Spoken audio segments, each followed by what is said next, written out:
Hello everyone and welcome back to a long-awaited backlog banter video. You will recognize these two shining faces from two exemplary individuals. One Mr. Brogan Chatton and Brendan Hess. They joined me to talk about Legend of Zelda Breath of the Wild, the game that we were on the cusp of the end of its era just about a month ago.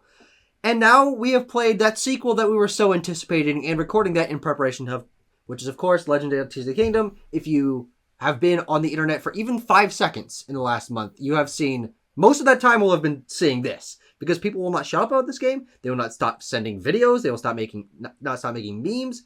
It's been pervasive. And we have a lot to talk about with this game. Its context in our favorite games, its context in the industry for Nintendo, and the game itself, believe it or not. There's a lot of aspects to this game that are very compelling to talk about. But if you want to talk to us about this game, or anything else that has been releasing, because a lot of games have been coming out recently, join our Discord, talk to the three of us in there and many more, and like this video, leave a comment letting us know your one-sentence review of Tears of the Kingdom. I think that'd be really interesting.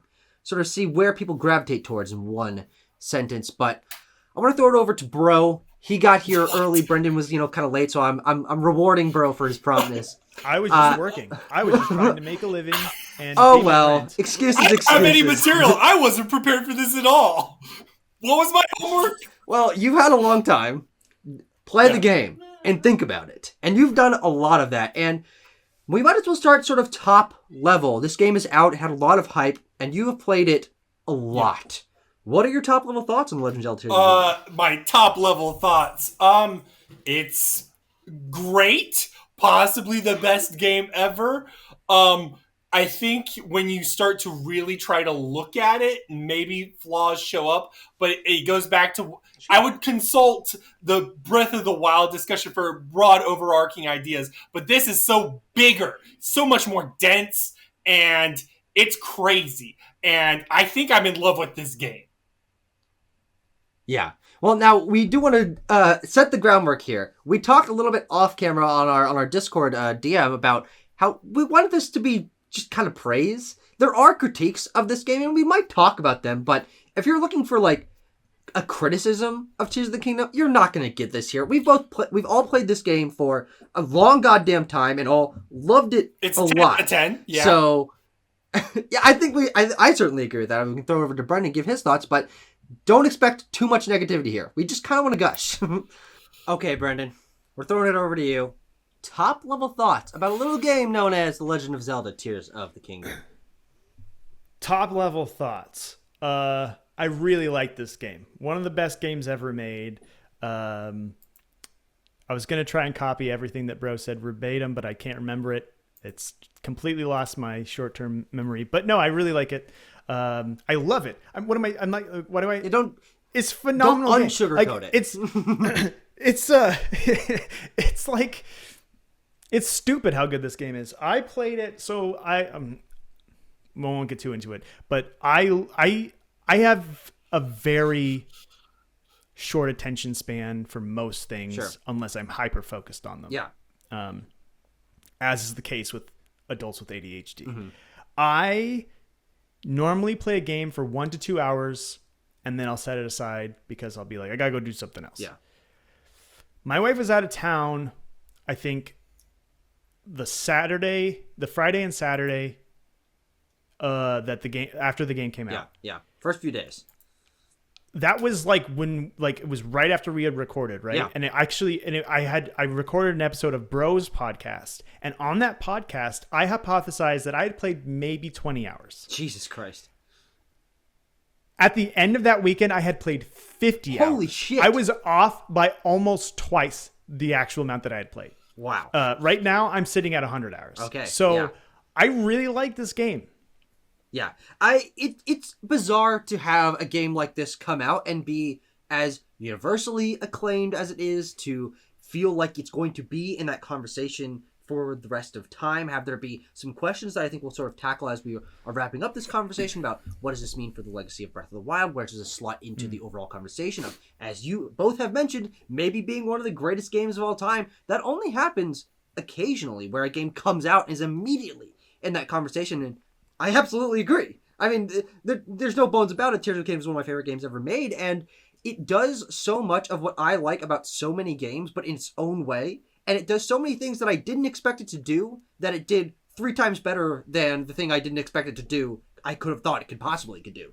It's such a fascinating game to break down on a design level, from its combat, from the abilities, from the story, from what it does on top of Breath of the Wild, how it reinvents a map in a very unique way. There's so much to break down, and we're going to go sort of point by point, and make sure that we sort of thoroughly dig through this game, because this is going to be our like sort of towards all time. We played this game 1 month later. How do we feel about it? How has it sat with us? And Brendan, obviously, you were addicted to it, and I was as well. We were talking about when we were recording how I was picking up that game and going immediately to a 1 a.m. to 7 a.m. work shift. And I did. And then I played that game for 7 hours straight. And then I proceeded to do that for the next, 4 days in a row and get, probably not 50 hours in the first few days, but probably too close to that I'd like to admit. And then ending up finishing the game a couple weeks later and just thinking, wow, this doesn't happen very often. There's not very many times a game enraptures me like this, especially long games, because I don't usually play super long games, but Tears of the Kingdom is such a distinct example where I did not care, that I was just playing it and playing it and playing it and talking to my friends about it and tweeting about it and consuming content about it and everything that came across my timeline and my conversations and talking on Discord. This was a moment for the entire gaming culture, and that's so exciting to think about. Yep. Yeah, so I want to ask you guys just off the bat with some of that stuff. I first of all, I want to say that I completely agree. It's absolutely a moment. Everyone's was so high on it, but I have noticed something really interesting about this game. Okay. And a couple people that I follow on Twitter kind of have touched on this as well. I can't remember specifically everyone who said it. One of them was Aiden Moher. I don't know how to say his last name. He pointed out that what's interesting about Tears of the Kingdom is everyone's just playing it and sharing what they're doing. You're not really seeing a lot of there is some, but you're not really seeing a lot of the think pieces and it's like people don't really know how to express what they're feeling with this game. Sure. They're just experiencing it, and they're just they're kind of this game, I just can't stop playing. It's amazing, whatever. And I find that really fascinating. It's it's a kind of thing where it's the only way to really understand it is by playing it. And I got that, obviously with Breath of the Wild, and I've gotten it with some stuff before. People said it a lot with exploring in Elden Ring and stuff like that. But there's something about Tears of the Kingdom as a game that it doesn't warrant the types of discussion that we normally see from the big AAA game, because it's such a mechanics, gameplay focused forward thing. Yeah. And it's also one of the highest rated and most beloved games of all time. And so it's creating this weird, no one's really saying anything because we're all yeah, it's really good. Yeah. What are your thoughts on that, bro? You're right. And I think it goes into, we don't have words to describe gameplay. I think game criticism and things in that nature, we haven't developed the lexicon for, and especially when it comes to groundbreaking games or games with this much content, we can only really focus on ourselves. But also, I think that's part of the fun of a game. You know what I mean? Part of the beauty of a game is being lost in it. And it's the little moments. We talked in Breath of the Wild about how little moments justified the game. Tears of the Kingdom is all the little moments. It's so many little moments that if you don't love the little moments, it can. There's another moment elsewhere for you. They made it. Yeah. Yeah, I think the community aspect of this single player game is one of the most fascinating things about it. It doesn't. Right. It's very uncommon for a single player game to take over the internet in the way that it did. You see over the last few years examples like Pokemon Go, Animal Crossing New Horizons, Among Us, Fall Guys. These are multiplayer focused games, social focused games that took the internet by storm, and you were constantly seeing people talk about them, how they were reinventing the way you socialize with other people. But Tears of the Kingdom, doesn't even have like pseudo online multiplayer.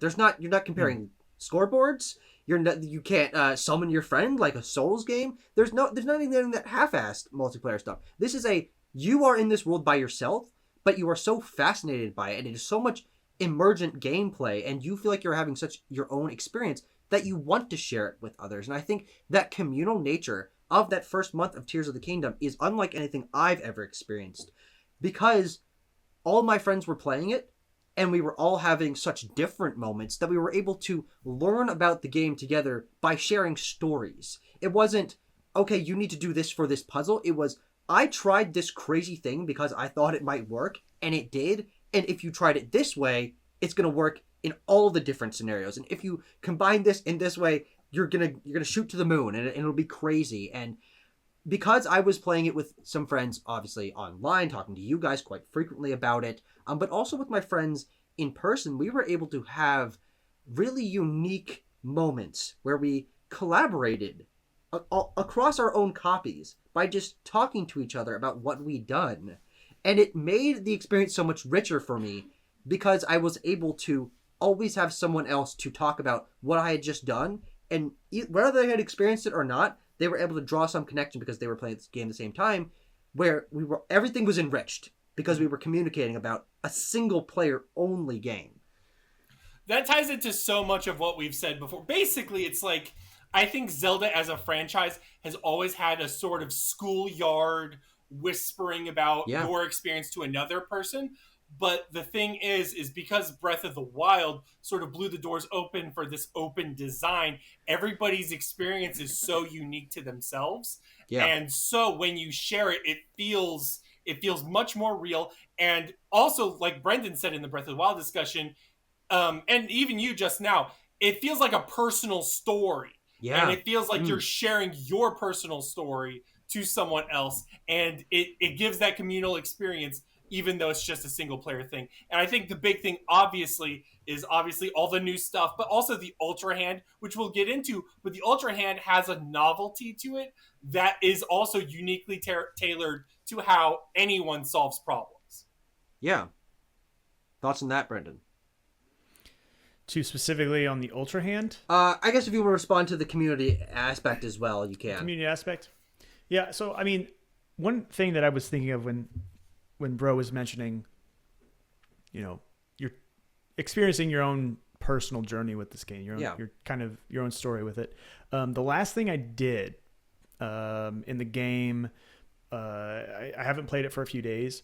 I kind of like I had a couple things I was trying to wrap up before we had this discussion, and I did the 3 labyrinths. Yeah. And when I was doing the last one, it was up in the northern part of the map, and I was walking towards it, and it was this, like, the way that I approached that structure, the labyrinth, and that specific time of day, the specific weather patterns that were happening, the way that I'm sure I've heard that the programmers like went out of their way to like have the birds in the distance fly at specific moments to try and create these like very like serendipitous, almost bespoke moments that feel like they're just spontaneous and random. Yeah. And I saw like the structure kind of like really emerged out of the fog. And I just had this moment of like, in any other video game, this would be something that a developer spent days, months on perfecting and making sure it looked amazing. And all I did was just walk towards it. And it was such a, like, it was just like, all I'm doing is walking towards a giant stone structure, and it is amazing. And those kinds of moments, like, you can't really, like, I couldn't just take a video of that and share it, right? So, like, the stuff that is really exciting that people are sharing is like, I made a giant rocket and it's, so cool or whatever. But like the stuff that like I think is really meaningful and like the reason why people are so like is for those kinds of moments where you're like, it's astonishing. This is random thing. I'm walking around and it just made me feel magic. Yeah. It's yeah. I don't know how to I don't know how to describe it, but that's it. Awesome. I think it's super interesting that those moments exist even on, and this allows us to get to a more thing. They kept the same map, right? Yeah. And That's that's a great place to crazy start. that they're able to maintain that level of surprise and that level of detail. I think I said on my podcast was like fighting a creature that was uniquely placed in this game in the same locations still feels like it was bespoke to the creature encounter. When I fought the Gliok in the Colosseum, it felt like the Colosseum was built for that encounter because it taught me how to do things, how to interact with it. And it's on that level that it's so crazy that they were able to have that attention to detail. And then they made 2 other maps on top of that. That's crazy. Yeah, we'll definitely talk about the Sky Islands and the depths because those are 2 of the most significant aspects of this game. But I do think that for me, the most impactful aspect of this game is that they did use the same map. And that was also my biggest worry for this game. For the longest time, I had multiple conversations with my friend Abram about how we weren't completely sold that this game was going to be super special because, okay, they're using the exact same map again. Breath of the Wild was so unique and special because you were experiencing that for the first time. Would they be able to recapture that magic and have a stepping out onto the Great Plateau moment again? And I think that what they did with Tears of the Kingdom in terms of using a map we, as Breath of the Wild players, were familiar with, but filling it with so much new on top that it makes it feel entirely fresh. And I think the core point being the mechanics that you are given allow you to interact with that same map in such different ways that you don't feel like it's the same at all. And that really came to my attention when I was using maybe my second or third Skyview tower, which are the replacements for the Sheikah towers in Breath of the Wild, but they have a different mechanic in which you are shot up into the air. Link pulls out his pad, looks at the world below, and then you are let free to glide wherever you want. And you are ridiculously high up in the air at that point. And because of that one simple change, the idea that unlocking a space on your map through completing a tower sends you up into the air and lets you see the world around you with the one of the best draw distances that has ever existed in a game of this scope, allows you to have such a distinct control over the map. I always felt like I could return to a Skyview tower, shoot up, paraglide down most of the way I wanted to go, and get wherever I wanted very quickly. And maybe that is exact opposite of what Breath of the Wild did in having every moment and every mountain feel like an insurmountable challenge, but for me, it felt freeing. I'd already gone through, oh fuck, I gotta climb up this whole thing, and the rain's coming down, and I gotta wait on this thing, and that was awesome in Breath of the Wild. But for me, the freedom of Tears of the Kingdom and the idea that I can manage this uncalculably large map in sort of the palm of my hands, like I feel like I know this thing. I feel like I have it mastered, and I can like grip it, and I want to go here now and do this. Boom, I'm there.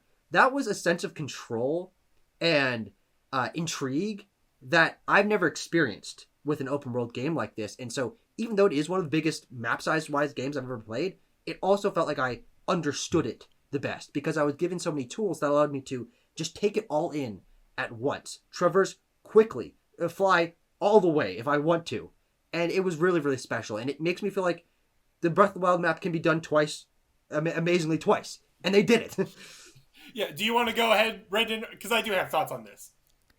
Yeah, I mean, so it's so weird because I feel the same way about the map, right? It is more freeing. The way that they give you so many tools and abilities now to just kind of have a full mastery over the space is really cool. I went out of my way to play it like it was Breath of the Wild, though. Sure, yeah, and that's totally valid. Yeah, I climbed everything. I dealt with my stamina because that's the stuff that I want. Yeah. You know, I want the tension. I want to be managing stuff like that. The interesting thing, though, is like even if you do like fly everywhere, right? Like the way that the game now treats verticality between the lack of having Rivali's Gale and using the Ascendant, all this stuff, they have taken things off the map. They have, like, if you the first time you touch down on Hyrule. You're in the middle of Hyrule, right? And previously in Breath of the Wild, it was destroyed. There's rubble everywhere. There were guardians and everything. Yep. Here, it's just a field now. Yeah. Right? It's just completely open. And when I touched down, I was like, I already completely feels different, looks different. Yeah. I know it's the same map. And when you hit certain landmarks and certain areas, you're like, oh, this is the same map. But I obviously haven't gone through and A/B tested every single between Breath of the Wild and Tears of the Kingdom's different locations and whatever. But I'm sure someone has. It's so I'm clear. Sure there's a yeah. complete article of that somewhere. Right. And it's so clear to me that like you look at certain spots and they've added little ruins and stuff. They've taken things away. But there's a part of me that just wonders, like, I feel like they really changed a whole lot. Yeah. Whether that's like the way that you like approach things or something. Yeah. So much of this game, it feels like going to some place you vacationed like years later, and you're like, yeah, okay, I remember this, but I don't remember any of the stuff between it. Yeah, so absolutely. It feels different again. Well, I think the field around Hyrule Castle is a very interesting example of that, because you're talking about how they don't have guardians there anymore. And that's what frankly kept me from experiencing that area in great detail. So when you land down in the middle of the field and there's lookout landing, and there are different kinds of bokoblin camps, and you've got the wells down into the depths and stuff and caves, I'm like, I know I've been here before, but because I am now free of the shackles of a laser shooting me from across the map, I can dig into this area in a way that I never was able to before. I think they subvert so many of those expectations in all the different areas that you're approaching them from different ways, and even it is topographically the same map, your experience is entirely changed because of different enemy placement, because of the different mechanics that you're provided. I think Kakariko is another good example. Great, yeah, because absolutely. Kakariko is the exact same village. I mean, there's new people there.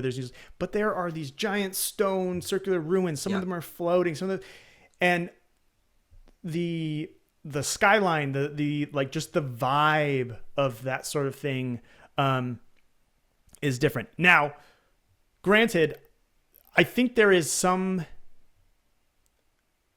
is, I don't want to say lost. It's just very different. Looking at Hyrule in this game, Hyrule is very cluttered in Tears of the Kingdom in a lot of ways. And I don't mean cluttered in necessarily a negative way. It's dense, it's busy, and there's a lot of stuff there. Yeah. Like anyone who is like, there's nothing to do in Breath of the Wild, you got there's stuff a to do lot now. to do here. You got tons of stuff to do. And that, like, in essence, makes an entirely different game. Yeah. It makes for an entirely different game, an entirely different map, entirely different form of traversal and navigation. And I think, I preferred Breath of the Wild as a more austere Zen experience. Yeah. But in terms of like just the sheer awe that they pulled it off and they were able to make a game feel this drastically different using the exact same map is like, it's a masterwork. It's amazing. Yeah. It's absolutely phenomenal. So like, I got a lot to say. I don't know if I can organize it all. I think the first thing, and I think this is a general concept here, and I'm still applying it to the maps, is what they did was they either took something away, like let's say let's say fucking cryonesis or whatever this freezing thing was. Yeah. Or they take things away, or they double down on mechanics. So now all weapons are like super brittle, right? Yeah. So they either double down or they take away, and then they give you 50 options they just added to either solve the thing that you just removed, like going up. So now going up is ascend, or the sky towers. You have a million ways to go up. Rocket shield, hot air balloon. Rocket shield, hot air balloon. You don't need Rivali's Gale. Now they've given you a bunch more options that are as convenient as clicking a button, but there's a million ways to solve it. Or like when I needed to cross a river in Breath of the Wild, I would just make a bunch of ice platforms and just hop. Yeah. Now you can make a boat. And is a boat easier or harder? It's at least more engaging, and there are other ways to cross it. It now asks you, just a million other ways to solve it. And then with the density, right? I think the world is livelier, not only because of the more intensive side quests with NPCs that have more personality. Like, you really get to know the different characters of, like, Hatino Village that I didn't give a shit about before. But also, you literally have more people beside you. It is a less lonely game, fundamentally, with the sages, right? And I ultimately like the idea that fundamentally the main overworld is a place of comfort. And there are pockets that are still dangerous and wild, and you need to be careful. But you're not under threat of guardians. You're still. This is a place that's recovering. It is not in crisis, right? And what's in crisis are the specific areas, or down below, or up above. Yeah. I find that change from the loneliness of Breath of the Wild to the recovering community aspect of Tears of the Kingdom to be one of the elements that resonates with me the most acutely, because I notice this as a pattern between games that I love and their sequels that add more characters usually. I think of Red Dead Redemption to Red Dead Redemption 2. I think of God of War 2018 to God of War Ragnarok, Last of Us to The Last of Us Part 2. All of these games are, in their initial versions, lonely, desolate. You're on your own. You're against the world. Maybe you got Ellie or Atreus beside you, but you're by yourself, and things are fucked up. But in a sequel where there's a greater sense of community and a lot more personalities of people to interact with, in all of these examples, I personally, my personal experience is sort of the opposite of what you were saying, Brendan. I don't crave that loneliness. I respect it. I enjoy it in those games when it's done very well. But that sense of, I found others in this darkness, and that there are people alongside me that I can learn about, that I can know their goals and work alongside them towards that greater future. In any of those games, I mean, I think God of War Ragnarok being like the most acute example to me is like, I got to know a group of people, and that was such a more connective and engaging element for me. And Tears of the Kingdom does that in comparison to Breath of the Wild, not only because there are physically more people, because as we're talking about, there's just a lot more to do. The map is a lot denser, and that kind of engagement and feeling like around any corner there's Breath of the Wild might have had 2 things, but this is probably gonna have 5 or 6 things. That really led me to paying attention more to the map, to wanting to discover the variety of different things, so I think there's a wider variety of different elements that you can interact with in this game. And it comes down to that sense of rejuvenation and recovery and busyness that is really appealing to me, both on a narrative and a mechanical level. I also think it's helpful that with all the quantity in this game, I think one of the special things about it, I think it's one of those things that's give and take, but I think you both would agree that this game, it's not more linear, but the main quest is more directed. It is. For the main quest it is, right? Yeah, fundamentally. absolutely. Right? And it feels closer to, I don't feel betrayed by that. I think it was more of an aligning with the Ocarina of Time era Zeldas. Like, when I played the tutorial, I didn't get the Great Plateau feeling. Instead, I got Ultra Hand tutorial, systems tutorial, that's all cool. And then I got the sort of Twilight Princess start vibe. You know what I mean? Does that make sense? Where it's like, okay, I'm playing this, I'm doing the things. Okay, when am I going to get to the game? And that's not a problem in the context of the franchise. It's weird to see it in the game, but I think it's because there needs to be more focus with the amount of shit there is. Yeah, definitely. Yeah, I will say that there are a couple things about, not necessarily the fact that it's more populated or busy, but there's some stuff that comes along with that in the design that are just I don't say, I guess, baggage that comes along with that sort of thing. One of my biggest complaints about Tears of the Kingdom is that God forbid. In Breath of the Wild, so that openness, you do the Great Plateau, and then you go out there, and you're just, everything you do in Breath of the Wild, when you stumble upon it, you can immediately engage with it. You can do that quest, you can do that dungeon, you can do that whatever. Yeah. might be a little bit outside your level range if you go way far afield and you run into some like world boss and okay, that might be too much, but you could take it on and beat it. You could even go beat Ganon immediately, right? Yeah. Tears of the Kingdom, in its more directed presentation and its more linear segments throughout some of these the main quests and some of the side quests, that creates a more hard gating. Definitely. And in a game as big as Breath of the Wild as Tears of the Kingdom, while it's never as unwilling to tell you where to go and what to do to overcome these weird gates as Elden Ring was, Sure. It was so frustrating to me to run into the Great Fairy for the first time and be like, okay, I guess I can't use it now. I have to do a side quest. I have to do a fucking weird thing. Yeah. I didn't do that quest until 60 hours in. Mm-hmm. And I was like, okay, I can finally do this. And there were so many times where I could run into a thing and I'd be like, it wasn't even a quest. It didn't, like some of the stuff just didn't show up as a quest or whatever. And so it'd be like, oh, I don't have this thing yet, or I didn't talk to this person, I didn't complete this quest or whatever.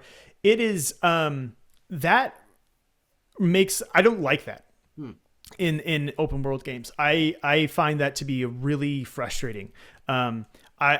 If something is going to be gated, I would prefer a more contained or streamlined directed experience. Right. So it was frustrating. And those things made me less likely to engage with a lot of stuff, with a lot of the side quests and a lot of other things, because it was just like, this is just another thing I have to take care of. And I have to, they're like, oh yeah, please, go find the flutist that is 200 miles that way. Yeah. And bring it all the way back here. And it's just like, no, I'm not going to do that.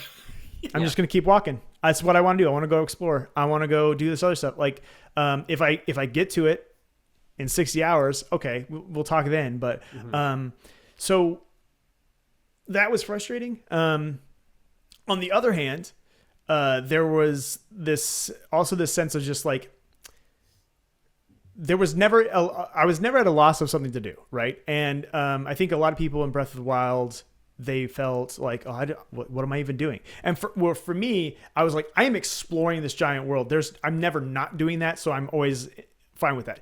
But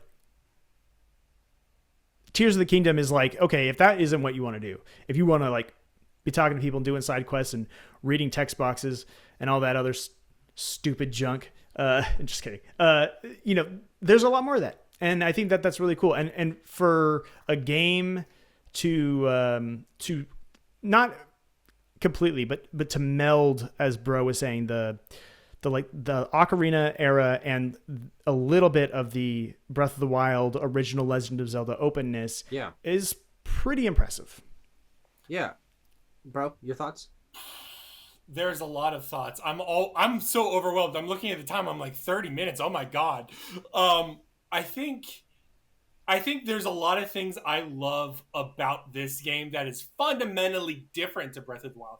I think when we get to the discussion, they are separate things. They're not competing with each other. They're not biting each other. They are not at all. They're separate spaces of the house. Particularly when I'm thinking of things like, for instance, Brendan's thing is like the Great Fairies. I don't think it's necessarily a problem that they tied it into a side quest that involves you talking to people and building a thing for the horse. I think it all makes sense within the game's design, but there is an essential element of like, instead in Breath of the Wild, the barrier is like 300 rupees. 300 rupees and you call it a day. If you've got that, you're good.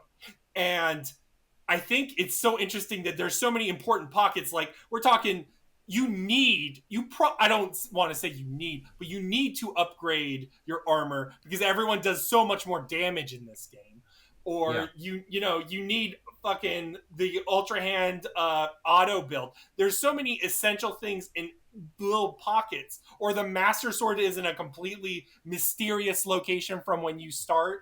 You're not entirely sure where it is. You have to figure it out. It's these things that sort of beg for these side quests and this structure to happen. And they just occupy different spaces.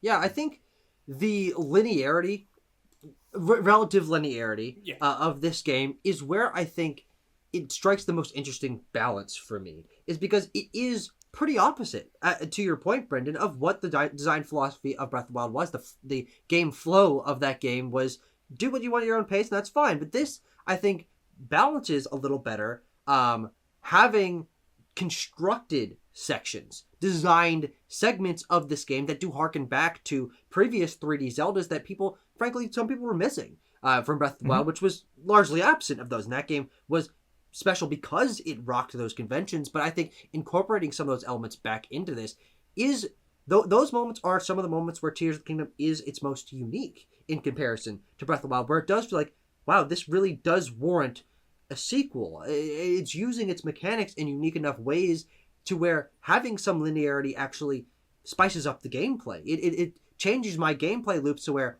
I can spend 2 hours doing a dungeon section, or the temple section, whether that's the quest leading up to the temple itself, the boss battle, and that is an experience in and of itself, and that is contained in comparison to the rest of the game, which is still using mostly what Breath of the Wild did, is go anywhere, do things at your own pace. But I like that there are these pockets of linearity of design, and the temples are a core part of that. But I think even as Bro was saying, some of those side quests that I just sat in Hateno Village and did all the side quests there because I found the story of that town, even if as linear as it was, like you can't hear this person say this unless this person says this and you hand them a fucking item or whatever.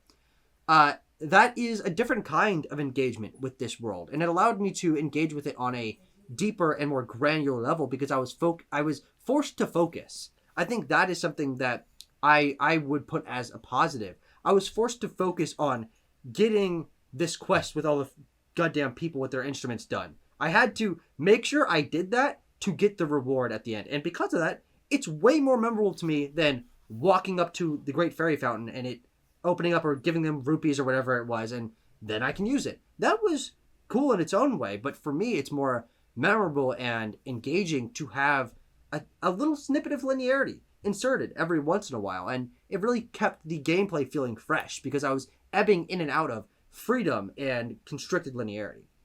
Do you want to respond? Do I want to respond? I mean, look, a lot of what I would say about what we're both describing is like these differences in how, or come down to fundamental differences in what we look for in games and how we play them and what we want out of them, right?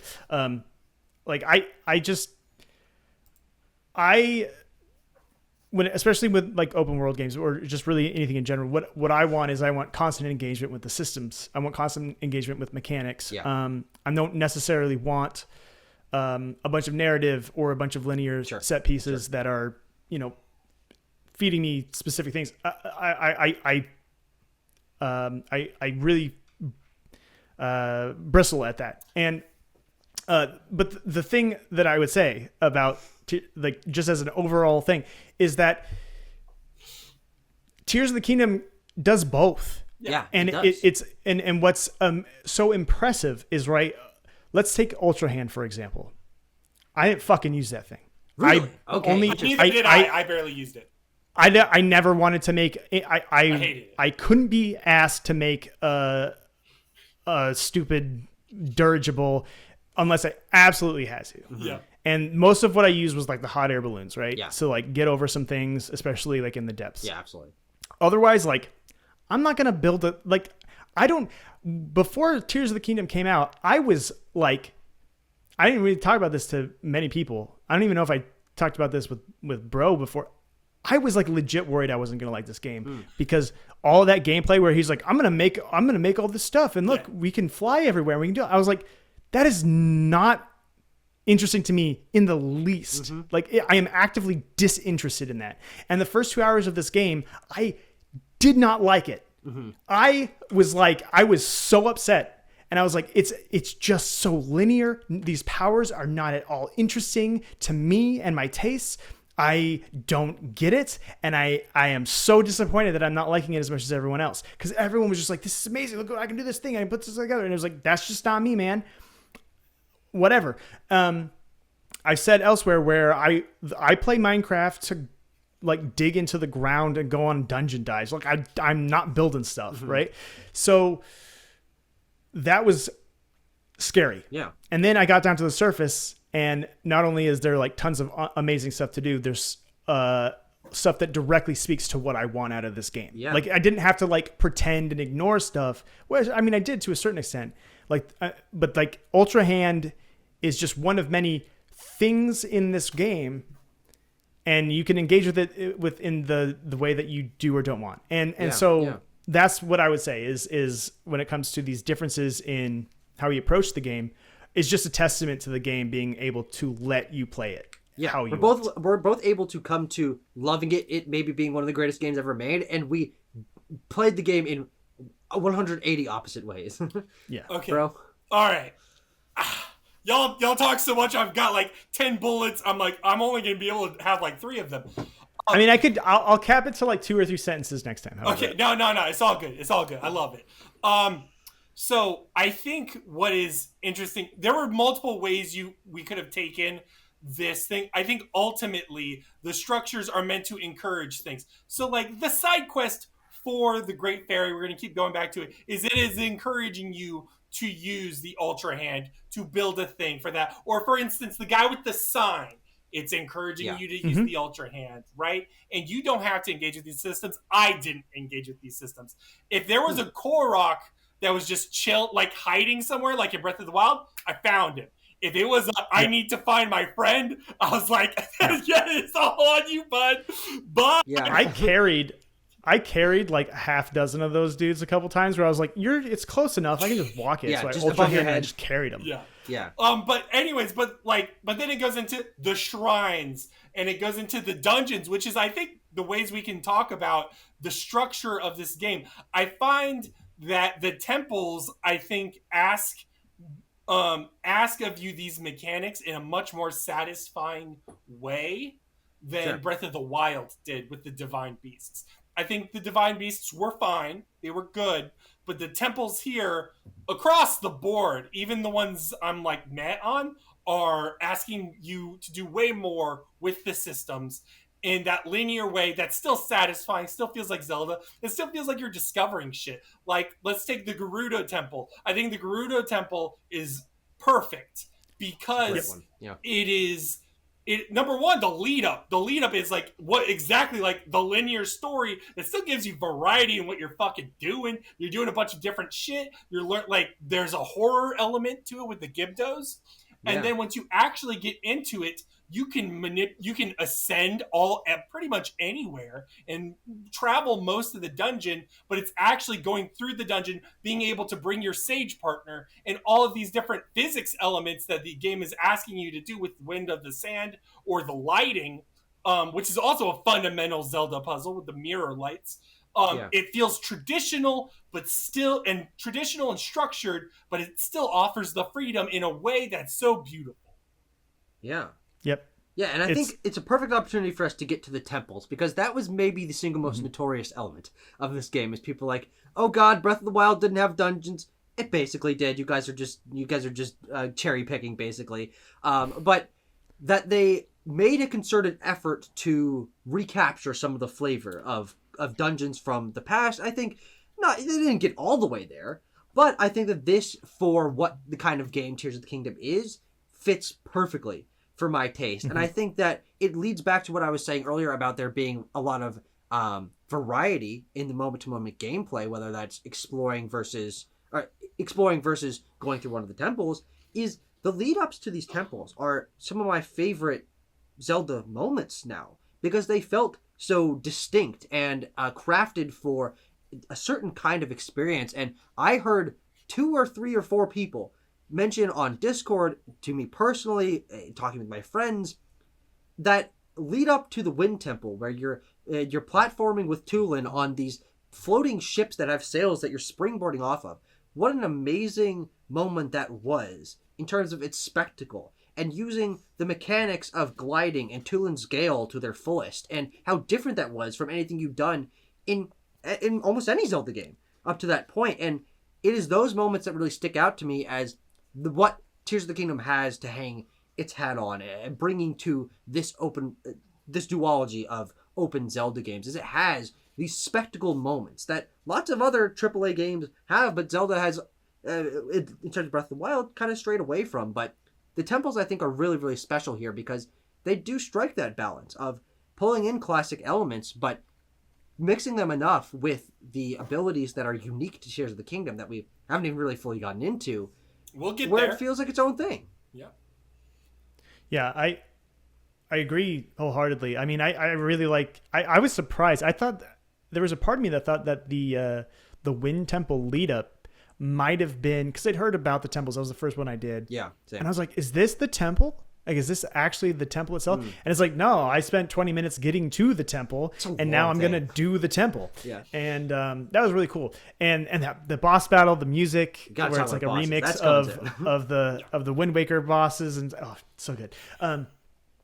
So the thing that I would say is that the Lightning Temple, what is it? The Griot Temple is now my favorite Zelda temple of all time. Ooh, okay. Because it does so many different things. It is a temple. It is a structure. It is a dungeon-ass dungeon, right? Yeah. First of all, it is a mix of literally every single type of Zelda dungeon that has ever existed. It is, in the intro, it is a combat gauntlet. Yeah. Then it opens up to this like tiered structure, which is kind of like in between what you would get in maybe Ocarina, or maybe I think it's closer to the like semi openness that you get in some of the like later game Link Between Worlds dungeons. Like there's some of that. And then you've got, of course, got like the full like, weird manipulation of a structure like the Breath of the Wild Divine Beast, right? Yeah. And so you got all that in this one thing with this amazing boss battle that starts it and finishes it. It's like this, like it gives you a taste of the boss battle, and then you finish it later on. Really cool. And you get a cool power, right? Like I think that was like that one felt like the most. I don't want to say Zelda-y necessarily because it wasn't really, but like there was something to that where I was like, oh, this feels like like I just got a Zelda item, right? With the way that thing works, and kind of with I get that with Tulin's and with the Gerudo guy. Sidon's was almost completely useless to me. Yeah. I don't know what the deal was with that thing. We'll get to the water thing. I'm gonna complain. Yeah, the water temple is probably the weakest temple in the whole game, personally. But yeah, the Gerudo Temple is a really good. Honestly, I just think it's a really good case study in how to do open-ended Zelda dungeon design. Yeah. While retaining that sense of, it still has like, I got to do things kind of in order or whatever. You can't completely cheese it. Like you can really cheese the other ones kind of. Fire Temple is so cheesable. Yeah. It's so cheesable. Dude. It's ridiculously cheesable. I love where it is. I love like that, like the vibe of like, oh, it's underground or whatever. But anyway, yeah, no, if that's kind of like my big overall thoughts about the dungeons really is like, they feel more integrated into the, not just the story, but the world itself and the mechanics in a way. Like the Divine Beast were like, they introduced this whole like structure moving thing that had nothing. You don't do that anywhere else. Yeah. And so if like that's a really odd thing in a game like Breath of the Wild, where every single system is so cohesive and folds into one another and plays off of each other. Whereas this is like, it feeds directly into everything that they've established. So yeah. And also like, there's so much to go over, but like in a story sense, pretty much these deal personally with the actual NPC characters of the temple themselves, right? Whereas in Breath of the Wild, it was a lot of ancestors, right? Like what happened to what happened to the champion that died 100 years ago, versus here it's like a much more personal, like Sidon is becoming king, right? Yeah. Or the good one is Gorons. I like the story to the Gorons. I like the sort of like opioid crack epidemic thing they've got going on. I think that's everyone else got natural disasters. The Gohans got crack. No, it's crazy. But I love Yunobo's character arc. I actually like Yunobo as a character, and like it just worked more with the actual dungeon design. I think it also strikes a balance where they know this is a non-linear game, and you're not going to be the way when I played these dungeons was different than when you played these dungeons. So the cheesability of the Goron Temple is really dependent on how far you got in the depths, how many hearts you have, how much stamina you have. If you're doing it late game, it's so cheesable. If that's the first dungeon you're doing, it is actually going to probably demand most of your things, at least in an ultra hand construct sense. Yeah, I guess that makes sense. I didn't think of that because like I was so dependent on Tulin when I was there that it just didn't matter. Like I just get up a little, I'll climb for a while, use Tulin, and now there's like 2 times where I really, there's probably more than that, but there's a few times where I really had to engage with the mine cart thing. Yeah. But I didn't think of that. That's true. Mm-hmm. Yeah. The story, I think, the stories of these temples also are why they really end up resonating with me. I think you're right, bro, in that the personal feeling of learning about characters who are actually there and who you are talking to personally is a big boon for this. Because I love the champions from Breath of the Wild. They're good. Urbosa and Daruk and Mipha and unfortunately Rivali. These are characters. I know I'm just being a jackass. No, but it says something. I'll let you finish. It says so much that they chose Tulin to be the new character for Tears of the Kingdom versus his dad. Teba. Yeah, that's exactly what I was going to get at. Is when I realized that the characters that were leading the 4 clans and the temples and everything were actually there, and I was impacting their story in quote unquote real time. That was a real shift in me. And nowhere was that more apparent than meeting Tulin, learning about how he was having trouble working with others, and that he's got this really great bow skill, and that everyone's kind of hyping him up, and then he's got some sort of self-confidence issues, but he's really skilled. That's a character that's very interesting. And I was like, thinking back, I'm like, okay, I remember Sidon. I remember I remember Riju. Okay, Yunobo, I remember like having to lead him up the mountain. Who the fuck was the one for the reader? Yeah. I honestly thought there wasn't one because I had forgotten Teba existed, period. Yeah. And getting introduced to Tulin and learning his character arc, and then realizing that I was going to go and learn more about Yunobo and Riju, and especially Sidon, I was like, these are my champions. These are the ones that I worked with. It was really cool to learn about the past of this version of Hyrule, but building up the new champions of Hyrule, being those 6 sages by the end of the game, is a powerful thing in comparison to Breath of the Wild, where you are making forward progress.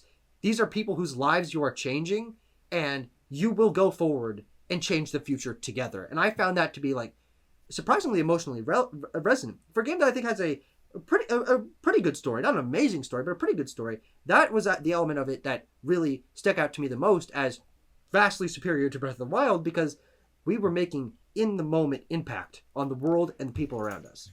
Yeah, I mean, I will say that I certainly don't think of it as a negative, even though it's not something that I necessarily look for or was desiring from Breath of the Wild.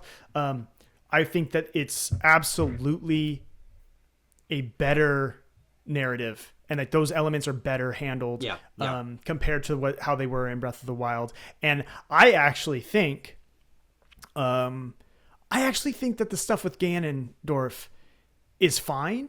Yeah. Like, it's fine. But if this game had been just the Ganondorf and Zelda stuff, people would have been just as down on the story as they were in Breath of the Wild. Perhaps even more, because I actually don't think that they used Ganondorf to any real effective, like, he's cool, he does some interesting stuff, but the stuff that he does that's supposed to be like, oh, this giant twist, dude, I got some of those, and I got some of those cutscenes out of order. Yeah, and so like, and it's just like, okay, like I don't know who that character is that you just stabbed in the stomach, but okay, like whatever. They never cracked the code because Breath of the Wild had the same problem, but the problem was like the cutscenes you saw in Breath of the Wild and the memories was Zelda, being like, "Oh, the king doesn't, my father doesn't want me to study Sheikah technology, blah blah blah blah blah," and like those could be seen out of order. Here, there's like a full story that's Ocarina of Time style, where it's like Ganon does this, etc., etc., etc. Seeing those out of order definitely undercuts so much sometimes. I do think it is handled better in some ways. I think there's an appeal to Breath of the Wilds. There's a picture, you have to know where the picture is and be in the specific spot. It's more Dark Souls-esque. Yes. Or Metroid Prime-esque. But here it's much more easily interactable. It's not demanding as much to give you the story. The game is not afraid to give you the story easily. Like, if you just want to experience the story, it's easy. There is a giant crop circle that gives you the cutscene. I just wish that those crop circles were at least... They were demarcated as, like, do this one. You have to do this one first. Then you have to go... Like, if they were going to have some sort of directedness, I think they some do, sort of linearity... Brendan, I think they do. So here's the thing, is I don't... If they do, I never experienced that, right? I found the little pool of water... on the first, I don't know if it's the first one. I found the little pool of water in one, and I was like, "Oh, this is what they do." And then I just went around and did the rest of them. Okay. And then I went to the temple, and what's her face? Impa's like, "Thank you for helping me with all this stuff." And I'm like, "I don't fucking help you with anything." Yeah, you missed that. Yeah. Okay.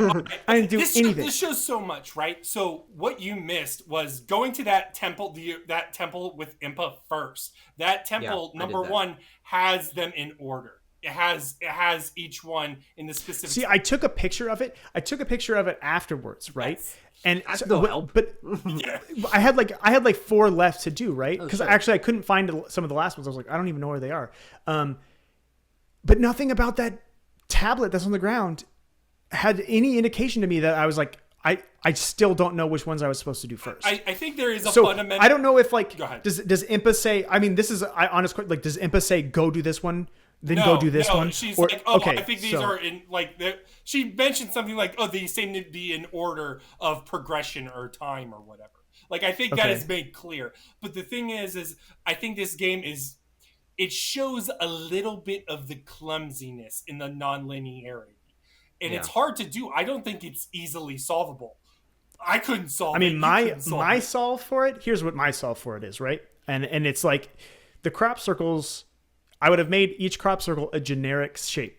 And regardless of which one you find, the first one you find is always going to give you the first cutscene. The second one is always going to give you the second cutscene. The third was always going to give you the third cutscene. I think that you could have done that without making them generic shapes. Because... No, I mean, sure, but each one corresponds to something that's happening. Like the knife is when what's her face gets stabbed. I still don't even remember her name. The one where Ganon's hair is all big is when he becomes the Demon King, and that's that big climactic moment. So, like I the first one I found was the sword. I didn't find the first one I interacted with was the Master Sword, because I was like, oh, is this like something that I have to do to engage with the Master Sword? Yes. And it turns out it kind of was, but like, I was like, wait, what? Yeah. Like, what's going on? Like, okay, I didn't realize that these were the memories. I didn't realize that this is how I was going to, and so like, there was this, it was cool. I don't have, I'm animated about it because I find it kind of baffling. I don't think it's necessarily bad. It's just like, guys, like, you had this exact same problem last time, and it's so easily solvable. And I don't know, like, I think it's fundamental because like, right. So there's a lot of times where you'll skip quests. So I skipped a lot of the depth stuff just by exploring the depths before talking to Joshu and what's his face? Robbie, yes. Yeah. Before talking to them. So like, it's like, oh, you've got this already? Wow. So like, there's a lot of skipping ahead in structure, and you're like, oh, I'm not supposed to be seeing this just yet, and you feel it, and it feels weird in a way. It also feels kind of special and secretive. It's fun sometimes. It's definitely the most clumsy when it comes to the the memories themselves. I remembered like the Master Sword memory, or like one of the final memories, or like one that's like clearly like, oh, I should wait till the end to see this, is like right next to a shrine that teaches you how to shoot in the air in slow mo.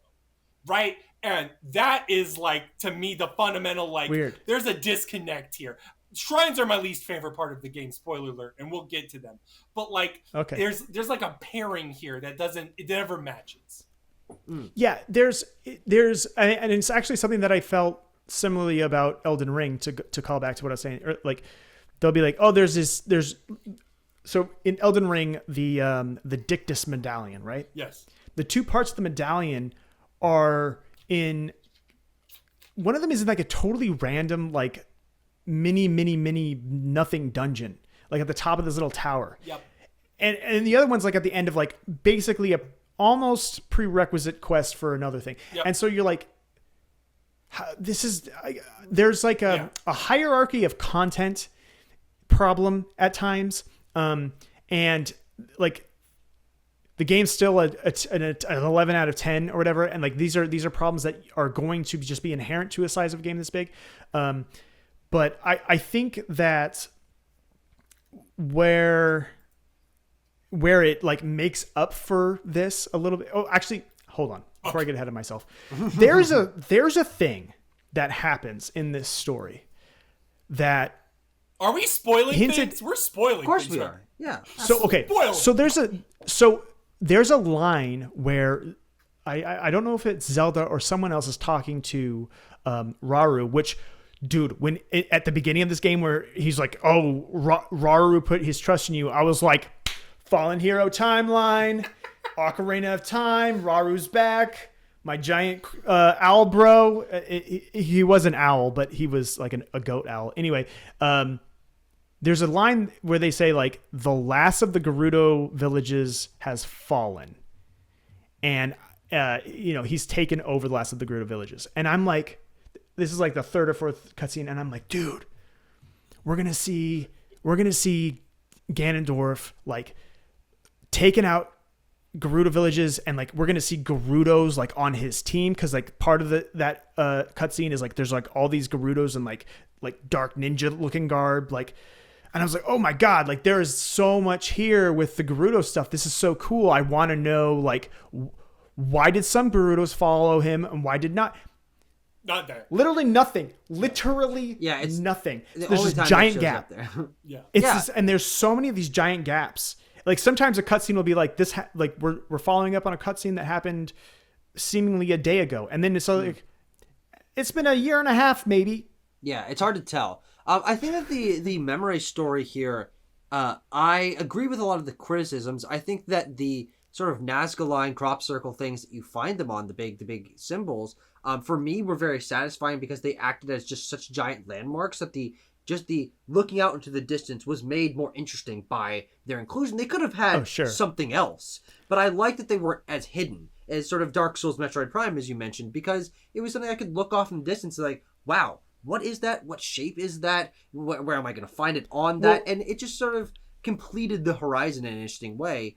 And the actual Zonai story that we're following, the story of Zelda's time travel and her transformation into a dragon and the downfall of the original family of Hyrule with Rauru and Minoru and Minoru, and, that's right. Sonia is really fascinating to me because it explains so much of the lore that was like hidden in the past, and I find the direct connection with Zelda, a character that we care about and know, to this past, and how that reframes the paintings and things that you've been seeing since like the first screenshot of the first thing of Breath of the Wild. Like there's such an interesting like cyclical nature to all of this that even if it is sort of chopped up in an awkward way, because I agree that is the criticism, it becomes so fulfilling to want to seek out that end. And when you get them, and unlike the other ones, there is a final one that you must go to in this order. It has a certain place, and it reveals something gameplay-wise very interesting and lore-wise very interesting. I found it to be a really remarkable sort of culmination of exploration and nonlinear storytelling and the lore of this world and the map of this world that were so intertwined. It has its flaws, but I think all in all, it worked in really powerful ways for me because I was able to mix together all those elements that I think otherwise could have been pretty disparate. I definitely agree in the sense that this is like the first time where, number one, it's the first time a direct sequel of Zelda is like, oh, this is a real fucking direct sequel. It's not just the same Link doing something different. Yeah. It is like we're seeing the continuation of the villages and the characters in it. Yes. So, and we'll talk about some of those moments because some of those moments are great. Yeah, and so like I think what's really special in that Zonai sense is that it revealed that yes, when they made Breath of the Wild, there were plans and like there was a rich history and mythology below it, and Tears of the Kingdom revealed the surface of it. You saw the Zonai, you get it, and then there's other deeper layers. Like what the fuck are these depths? I still don't know. You know. Dude, okay. So, before we move on from the story topic and into the best part of the game, which is the depths, I want to just quickly clarify. And I there was a point I was making, and then I got sidetracked. Go figure. Snatch with the story. Classic. So, classic. It's classic Tammy. The story with Ganon and Zelda. And Minoru and Sonia, as I now have been reminded. Sonya Blade.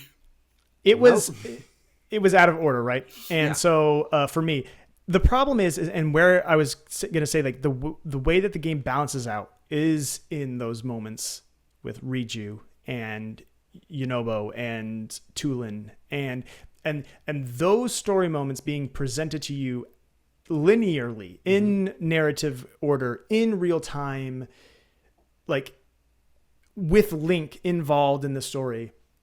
It makes up for what I think are some shortcomings with this, like because like I think that Ganon, he's cool, but I didn't really buy his threat. What I did buy was that like the Giddos were a problem and that the sludge was a problem and then all this so that stuff really made up for it.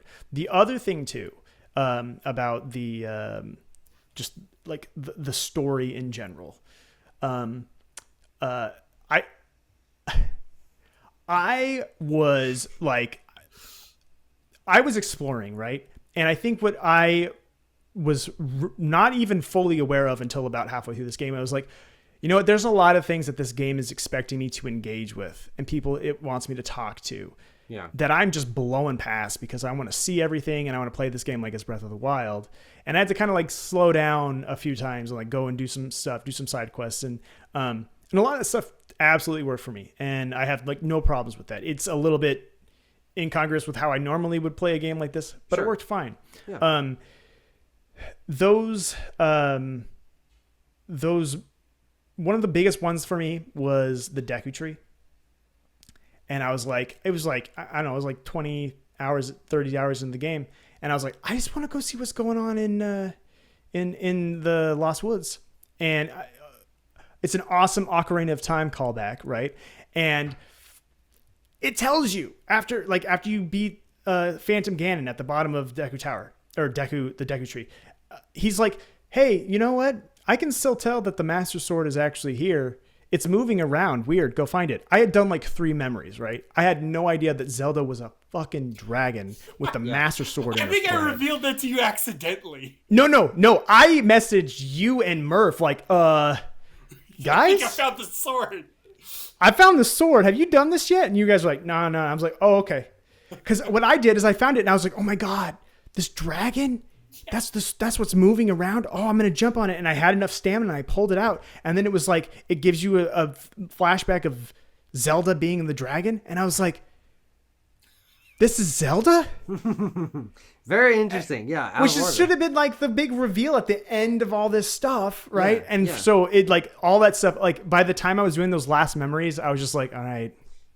Yeah. I know. What's interesting about this balance between us talking about the narrative non-linearity and the structure of the game being more linear in some segments is I feel like we might be having some of the same criticisms even if it was balanced differently. Is imagine you had to do them in a certain order and you were like, you have to do them in a certain order, it's too linear, fuck. Why couldn't they have just let me absolutely. discover it? 100%. And so, That's the thing is I do think that the solutions to some of these problems would necessitate differences in content. yeah, Like yeah. it's these are and I don't want to say they're criticisms. Really what they are is they're just like, isn't it fucking weird how I experienced this story? Yeah, Like, yeah. it's kind of bizarre. Like, And I it can't loops believe, back like, to that your story, where you're able to share your story with the exact same single player game because you experienced it in a totally different order, and you skipped things and you stumbled onto things when you weren't supposed to. And these are the kind of stories that you hear people talking about in all sorts of great and iconic and influential games like Dark Souls, and wandering down to Undead Burg before you're supposed to, and beating bosses when you were too weak in Breath of the Wild or whatever it is. That that is what this game does. And sometimes it comes with, oh, I had this moment kind of stumbled over for me, but that is maybe balanced out because I was able to find it on my own, and I have this story around it, so it makes even that sort of stumbled over moment special in its own way. And piecing together that story, as it was pretty satisfying in Breath of the Wild, I think more so here because I find the story more compelling. At the end of the day, you're still being told this, depending on your taste, reasonably compelling and well-written story about Zelda and the Zonai and the history of Hyrule. That even if it is chopped up and has these problems, it's like, it's not a huge issue at the end of the day. I honestly thought Ganon was scary and intimidating because Phantom Ganon was a cool boss fight, and he's got like an 8-pack of abs. He's like, where Link was a twink, it's like the giant Chad, and it's like, that makes it visually, it's like, yeah, I'm scared of him. Yes. It's one of the best Ganondorf designs, okay. absolutely. Yeah, no, it is. You're right. Here's the thing, though. Like Phantom Ganon, cool fight. You can cheese the hell out of that dude. You can also, even worse, cheese the hell out of Ganondorf. Yeah. So Can you? I'm not like Gandy. like he Bro moves to the knows side. that I had a hard time with that fight. Did you really? Bosses. Let's not talk bosses yet. Yeah. Because I Okay, want to well, talk that's Ganon later. spoilers. There's a route, and if you let him get behind it, you just swipe at him, and he just stun That's locks. a very Dark That's- Souls thing. That's not fair, It's man. super, and I didn't even But didn't even try. remember where we were going with all this. We wanted to don't. get to the depths next. Oh. And this, I think, is one of the other most interesting elements of this game, and what kind of ties into what I was saying earlier about how this game feels distinct from Breath of the Wild, because it mixes up gameplay in such interesting ways that I found absolutely enthralling. And I think the depths are probably the most controversial element of this game, in terms of some people being like, this is no fun, I don't really care. There's some people that don't engage with it. Yeah. I haven't. I've seen people say like I haven't done it yet, but big spoilers. I actually haven't read 0 reviews for this game, so I don't know what the general consensus on a lot of this content is. It's mostly like talking with friends that I come across that. But I see. The depths are part of why, as is everything we're talking about here, part of why I love this game so much, because it was That a surprise. surprises me. I'm gonna be honest. That surprises me, knowing how like the types of games that we engage with. That, and I'm impressed. I'm excited about that. That's really cool. Yeah. Yeah, I find the difference in gameplay approach actually quite similar to a very different game, but Pikmin 2 with the caves. Sure. Is the depths act as sort of an inverse of the freedom that you have in mainland Hyrule. Or the in that familiarity and the coziness. Yeah. Yeah, but the idea that you can see what's in front of you, and you know how to handle this world, and all your abilities work in the exact way that you know that they're going to, and then heading down to the depths and having to like poke forward by throwing the seeds, and seeing a light root off in the distance and pulling out my scope and tagging that shit, and then getting up on top of root and trying to get down as far as I could with my glider, and then landing in a camp of enemies who are all stronger, and my hearts are ticking down, so I really want to get to that light root. It offers such a different gameplay loop with largely the same mechanics, other than I guess like the gloom impacting your hearts, that it makes me feel like I'm playing a different game. And being able to spend 90 minutes in the depths and fuck around and get a couple extra light roots and get some cool gear and mostly collect some arrows and some bombs, because I'm really going to need those when I go to the surface, and then going up to the surface and exploring around, and then having that, being able to weave this balance of different kinds of gameplay really kept the game super engaging to me, because if I was tired of dicking around in mainland Hyrule, I shoot down in one of those holes, and I'm down in the depths for 90 minutes, and it completely refreshes me. It's a different game This is entirely. different. Yeah. This is engaging in a different way. It is leading towards my ultimate goal of clearing out the entire map, because it's really satisfying to get those light roots, and they have different size things. But then the best part about the light roots is, oh my god, they're in the exact same fucking place as all of the shrines, and so then I can tag this and then go to the mainland and then walk there, and it made them feel so interlinked but so distant in different ways that it was just a feedback loop that always grabbed me. I was so engaged to just swap between the two, and when I was in one, I couldn't wait to be in the other, and it was just so weird. What a great balance. There's so much to talk about in this game, right? I think I feel like Breath of the Wild most when when I'm on a horse just chilling by a stable, which took about 10 minutes of my game out of my 100+ hours, or when I'm in the depths. And when in the depths, it is much more of a lonely, non-linear experience. Yeah. And that difficulty and that, like, I am alone against the wild is back in the depths. And it's so cool. Brendan, I assume you love the depths. I love it. It could have been the entire game, and this would be my game of the fucking decade. I am going to I'm gonna try so hard, because I want to gush about the design. This game completely blew my mind, because for years, decades, the dungeon RPG, the dungeon crawler genre, has needed something, right? Needed some sort of a shakeup. And an open world Zelda game is the thing of all things that does it. It's an open world dungeon crawler that doesn't lose any of the tension, any of the that survival horror-esque, I'm crawling through a dangerous place, but you're not going through corridors. You're in this wide open, giant chasm. Yeah. Which, by the way, when you skydive into this, the tendrils of the reddish black, the gloom. Gloom is coming out of it, and Link comes in, and you get that Yeah. Oh my god, dude! I was like, what is this game?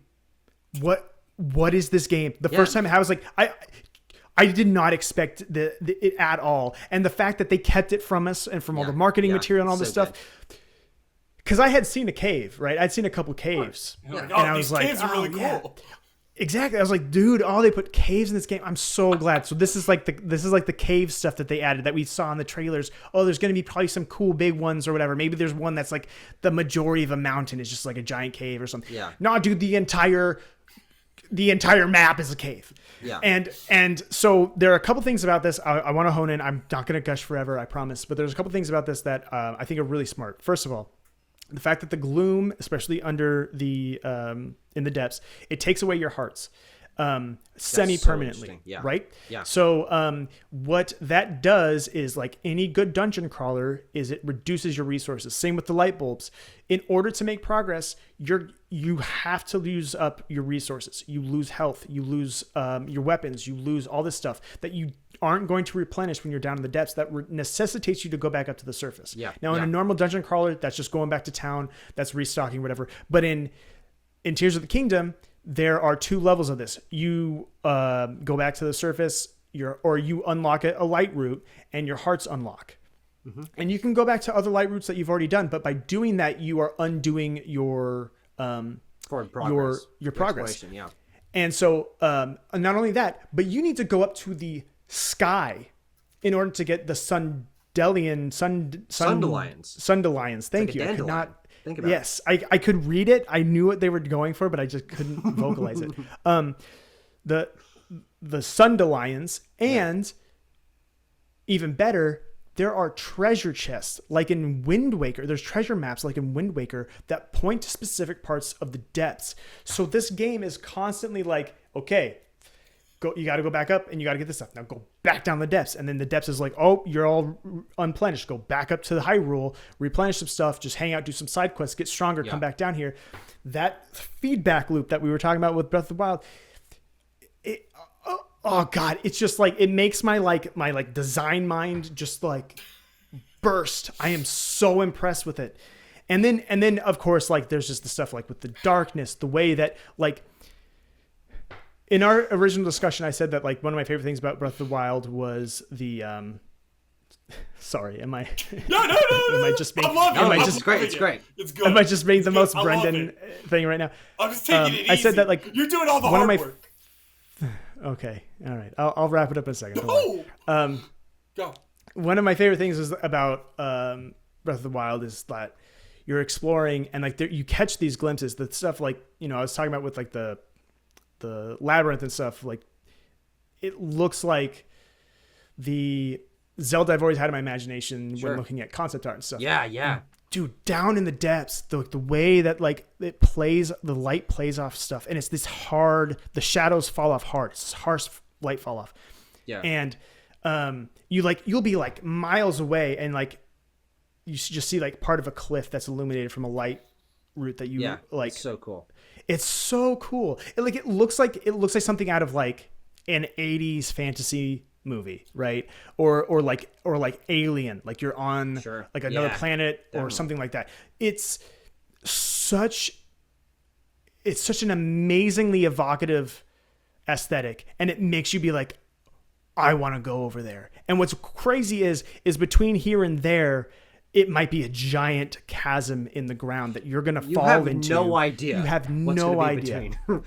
I love that darkness so much is because you can use some kind of deduction to guess what's going to be in between. Yeah. Because in a really clever way, the map is an inverted version of what is above. And so walls are, they're the exact same as where there's bodies of water above. And I think that's very smart. And then where there's a mountain above ground, there's going to be a gigantic valley below ground. So you can guess. But largely because it's so goddamn dark and you can't see anything, you will be standing on something and throw a light root. You have no idea if this thing is going to land on the ground in front of you or fall so far down that it's basically useless. Well, and then that is just wild. They mix things up with like those giant, like, I don't know if they're stone or like giant tree roots and stuff that twist up and like they kind of like obstruct the path in weird ways. And then of course like there's just large swathes of gloom and then enemy encampments and stuff like it's a dangerous place. And you're not going to get the vistas, you're not going to get like the sweeping like, oh my god, this is amazing, but what you are going to get is that intense sense of adventure and like dungeon crawling in an open world way. This whole time that I've been playing it, I've been envisioning a game that has like a mix between Breath of the Wild's Tears of the Kingdom's depths and like Etrian Odyssey's like manual map making, and I'm just like, that's it. That is that's the future of a dungeon crawler right there. Yeah. I think it's so important to mention that I hear some criticisms when I look at reviews. People complain about how extraneous and how they wish that the depths were more interwoven.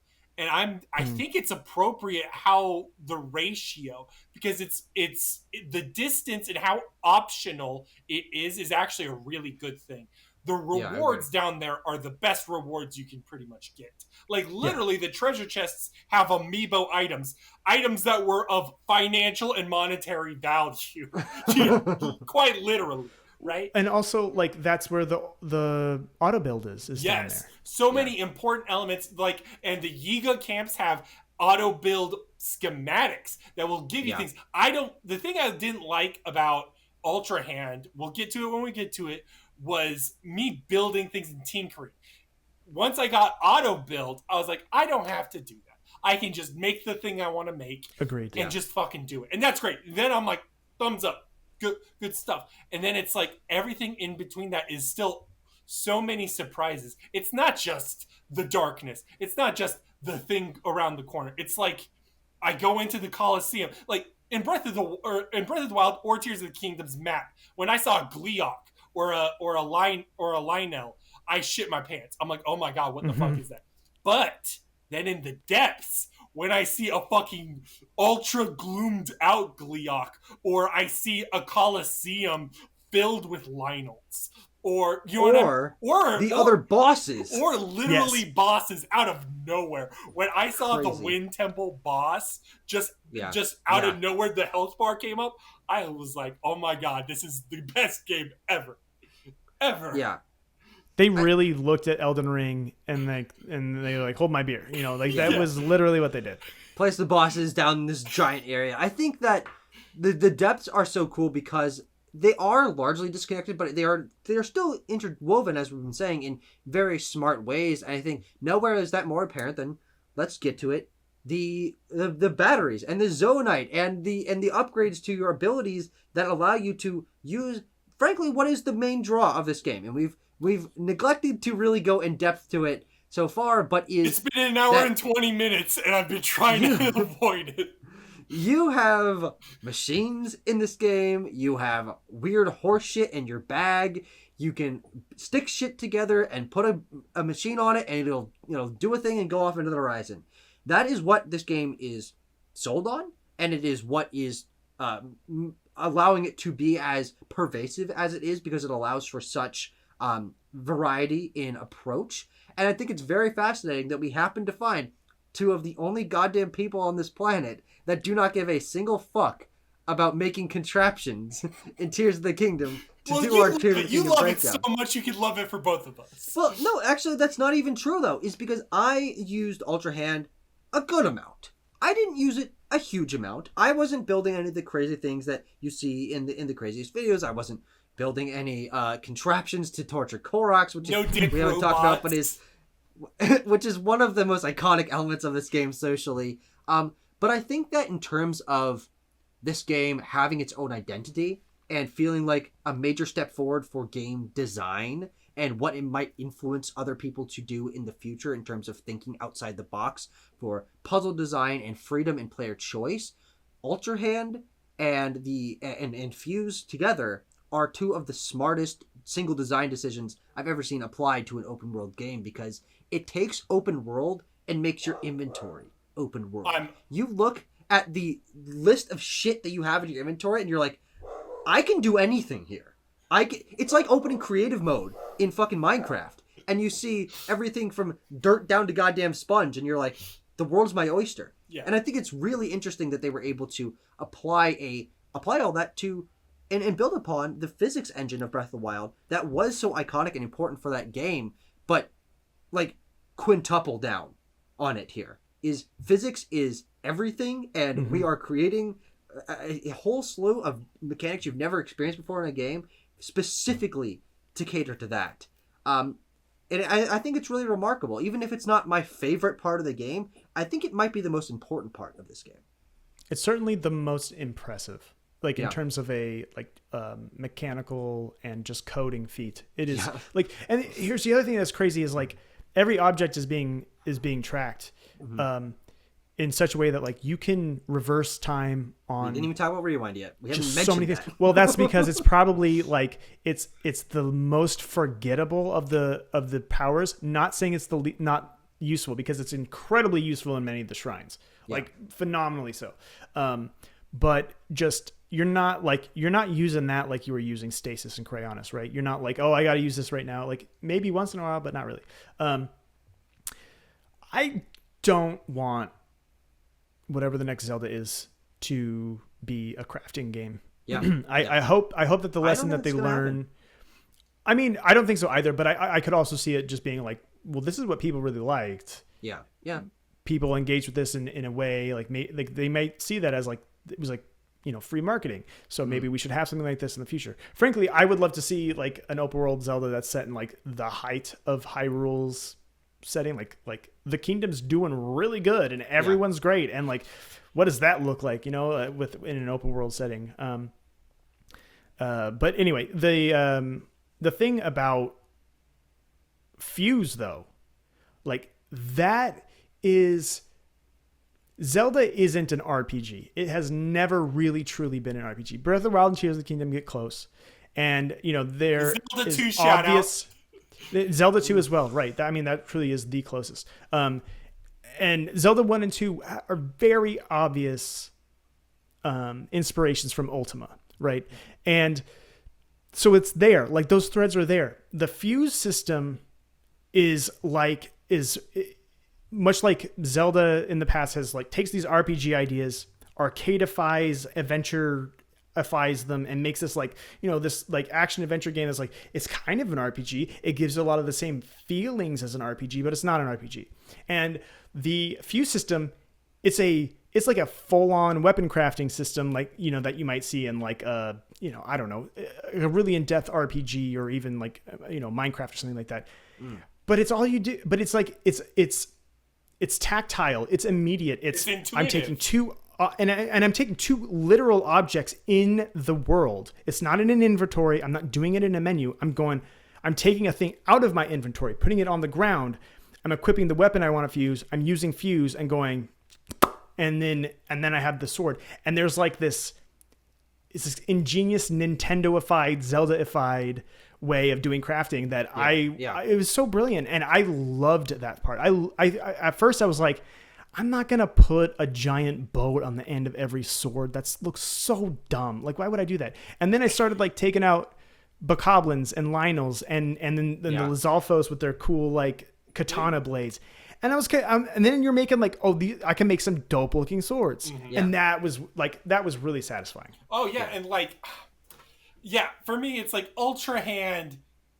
We'll still get to it, but Fuse is like what I love. I love Fuse specifically for the intuitive elements. I think way back when, gonna reference backlog banter here, I think Abram really identified with the intuitiveness of an eyeball and an arrow means it's a homing arrow. It makes sense in like such a weird logic way that works. And even then, it also provides such utility to items you were never used before. Like, absolutely, monster parts. I used monster parts. I sold monster parts. They were a thing in Breath of the Wild. But I understood if no one cared about it. I get it. Here, this actively encourages you to hunt down, you know, when people complained about, if I go to a Bokoblin encampment and I killed everybody, I didn't get anything good. That may have been true in Breath of the Wild, but I guarantee you the higher end Bokoblins in the camps are worth it. They're 100% worth it to take their resources. They're just good resources. And it just provides such beautiful utility. Yeah. The utility for items in inventory and also the variety of items that you're picking up is really interesting here. How they, like, 1.5 times the amount of different shit that you can pick up, but they also, like, 7 times the amount of how much utility everything has. Yeah. And because you were picking up, like, 4 different kinds of mushrooms, and now shock fruits and fire fruits and ice fruits and sundelions and muddle buds and all these items that didn't exist in Breath of the Wild. But they now have such variety in what you're picking up, and each of them have different uses in terms of cooking recipes and fuse for combat, that it makes all the elements of this game synergize in a really special way. Is your combat incentivizes your exploration, which incentivizes your cooking, which incentivizes how you're fighting, and it loops together in a way that you look at your inventory and you're like, and as I was saying earlier with Ultra Hand, but even true for Fuse and like just the basic items you're getting, the world is your oyster. Anything can be stuck to anything and will have usually a pretty good effect. Sometimes it's just silly, but I really think the amount of stuff that they added that is unique to this game, as I was mentioning, Muddle Buds and Sundelions and all these new crafting things, make it feel distinct because they all have such specific uses that we're like, oh wow, why didn't they have this before? Like, this makes so much sense for this world and the variety and the combat and the cooking. It's so interesting. And, you know, a really good example here, I'm going to go for a specific example because it allows me to talk about the greatest thing in these games, and that's shield surfing. Okay. When I say there is 50 answers to a problem, I mean it. Like, literally, there's like so many. So let's say you want to shield surf, you can put a rocket to your shield and you can go fast for a couple seconds. and then it ends. Or you could just be the most basic brain and be true and put the fucking one with the wheels on. You know, it's like that board with Yeah. the 4 wheels. You could put that Yeah. on, Or a minecart. and then it's literally a skateboard. Or a minecart, and it's literally Yeah. a skateboard. Or you could be giant brain, and Here we go. you could take meat. You could take a thick slab of meat and freeze it, and then it's cold frozen meat, and then you could Yeah. fuse it to your shield, and then the traction gets real slippery, and it endures really well, and then you can Yeah. slide Man. everywhere. Yeah. Dude, what? That's I'm the serious. interaction I'm 100% between serious right now. the interaction between Fuse, the elements in your inventory, and the world around you is remarkable. I remember seeing, after I played this game for 80 hours, people were like, oh man, Cryonis is gone, and so we don't really get ice anymore, and oh, that's too bad. But if you, Just throw the like stones. yeah, if you throw something ice-related into the water, it makes some ice, and then you can fuse ice to your thing, and now you have ice that freezes your Other opponents. ice. Yeah, yeah.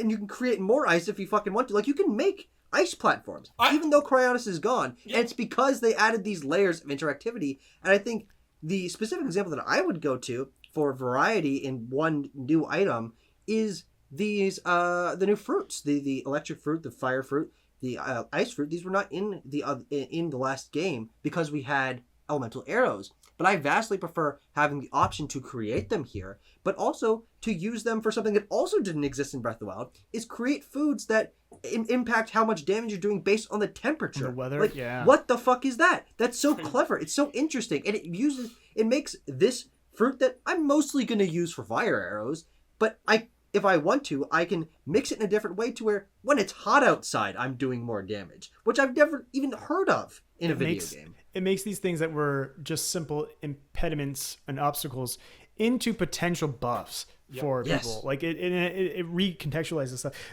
One of the brilliant things about all of these things that we're mentioning is that they are Nintendo doubled down on stuff people didn't like and made them somehow more palatable to the people who didn't like them.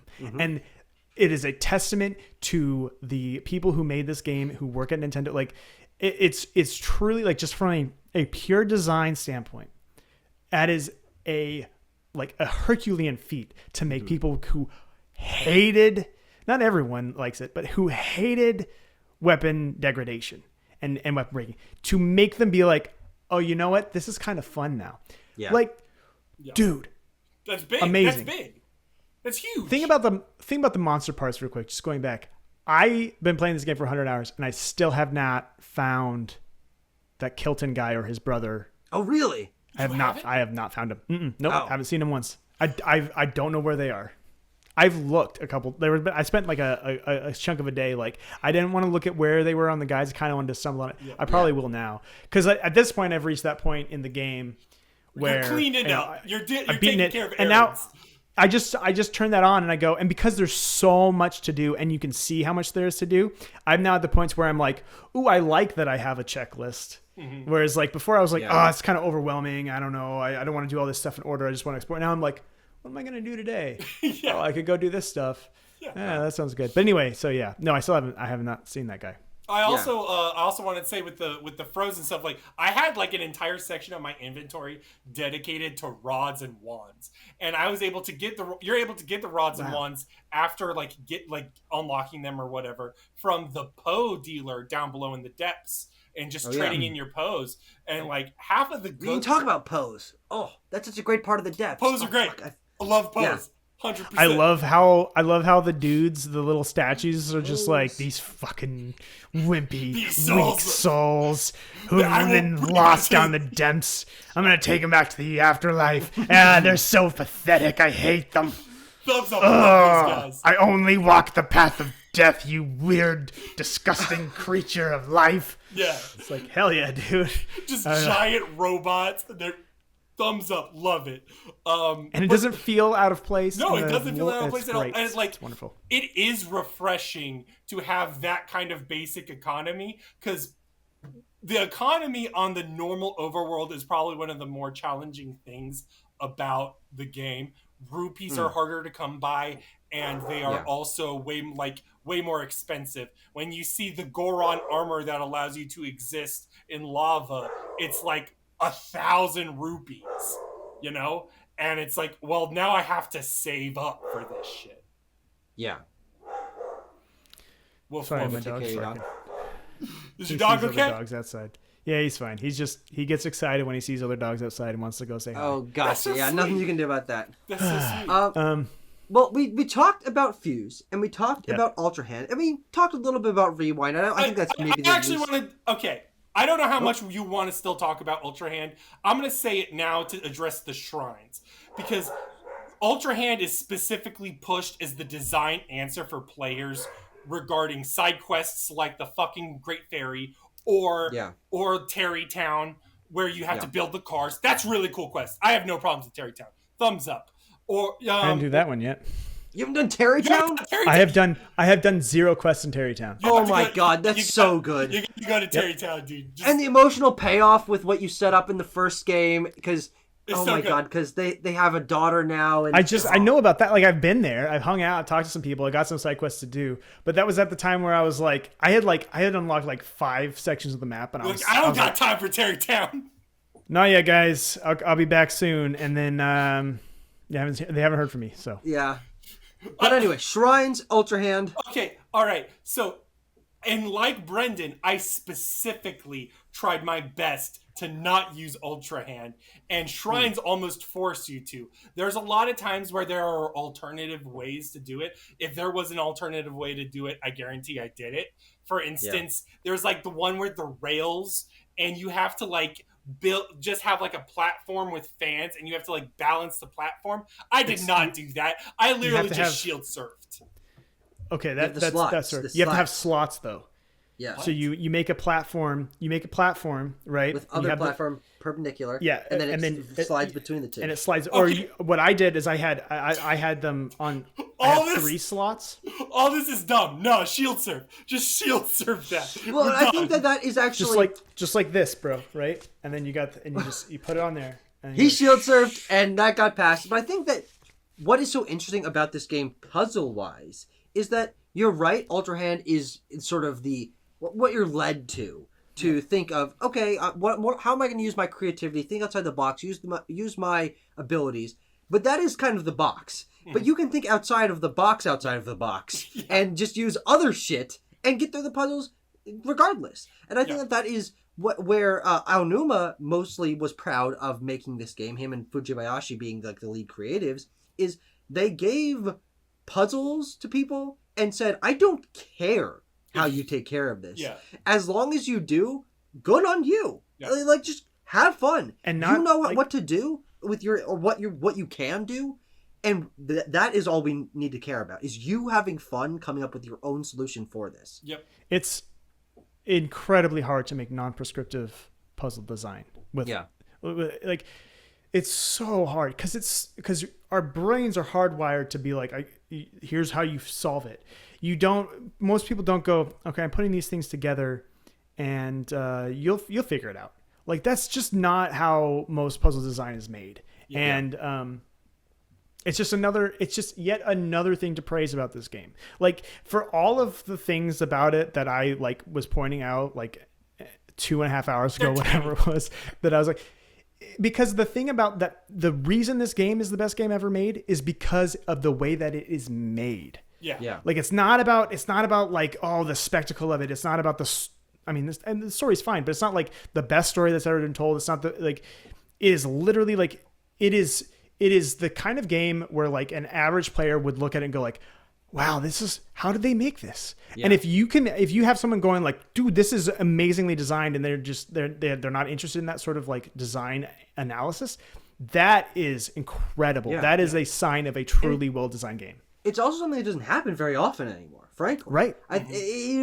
We have reached the point of market saturation with so many design ideas that even the ones that were very forward-thinking and interesting back in the day, I mean, Minecraft is an incredibly forward-thinking game, but now everything's a fucking Minecraft. And so who gives a shit? But Tears of the Kingdom did something with design, and especially puzzle design, as I was saying, that Aonuma was so proud of, that no one else has really done before. And it does make you consider design and how you're approaching it, and like the conversation between the developer and the player, and in your own mind is like, I am reading into what they're saying here, but also I can do something else, but they also thought of that. So it doesn't fucking matter. Yeah, and I think that that's really powerful. And actually, the last ability that we haven't talked about is a really good example of this. Ascend is the most fuck you, I'm breaking this game ability that has ever been given to a player in a game, but also they thought of that. And no matter where you go and what you do, you feel like you're breaking the game, but they knew that you were going to do that, and so it works. And I am perplexed by Ascend, because for my first 30 hours of playing this game, I knew I had Ascend like somewhere in like the very back dark recesses of my mind, but I kept falling into wells and going into caves and be like, God damn it, how am I going to get out of here? And then I would try to climb up to the well, and then I'd slip down. I'm like, God, I guess I'll have to teleport. And at some point, my third eye, my Zonai eye, my fucking Raru eye unlocked. And I was like, I can go through the fucking ceiling if I want to. And so then I was shooting up to the top of towers. I was going through the roofs of caves. I was happy to go down into a well, because I could just pop out wherever I wanted. And the way that gives you I was talking about being able to like sort of handle the map and understand it and like hold it in your hand and really break it down, even though it's so large. This does that on the minute scale of you understanding placement of above and below and what that means for where you're going. The environment becomes like a pool for you. You can swim through that shit and go wherever you damn well please. And it allows verticality and horizontality to be meshed in a way that I've never experienced in a game. And by the end, when I was really proficient with using Ascend, I would be going through a dungeon and see a funny thing on the ground. I'm like, I bet there's something interesting up there. And there always is. Yep. There's always a pocket that you can't get from anywhere else unless you ascend that has a chest with something really cool in it. Oh, or a unique enemy. I love it. One I of the love fucking when you crystal ascend guys. and it's like a room. It's just one room and there's a chest. It's like they knew you were going to ascend there. I'm like, how'd you know? You're brilliant. What do you guys think of Ascend?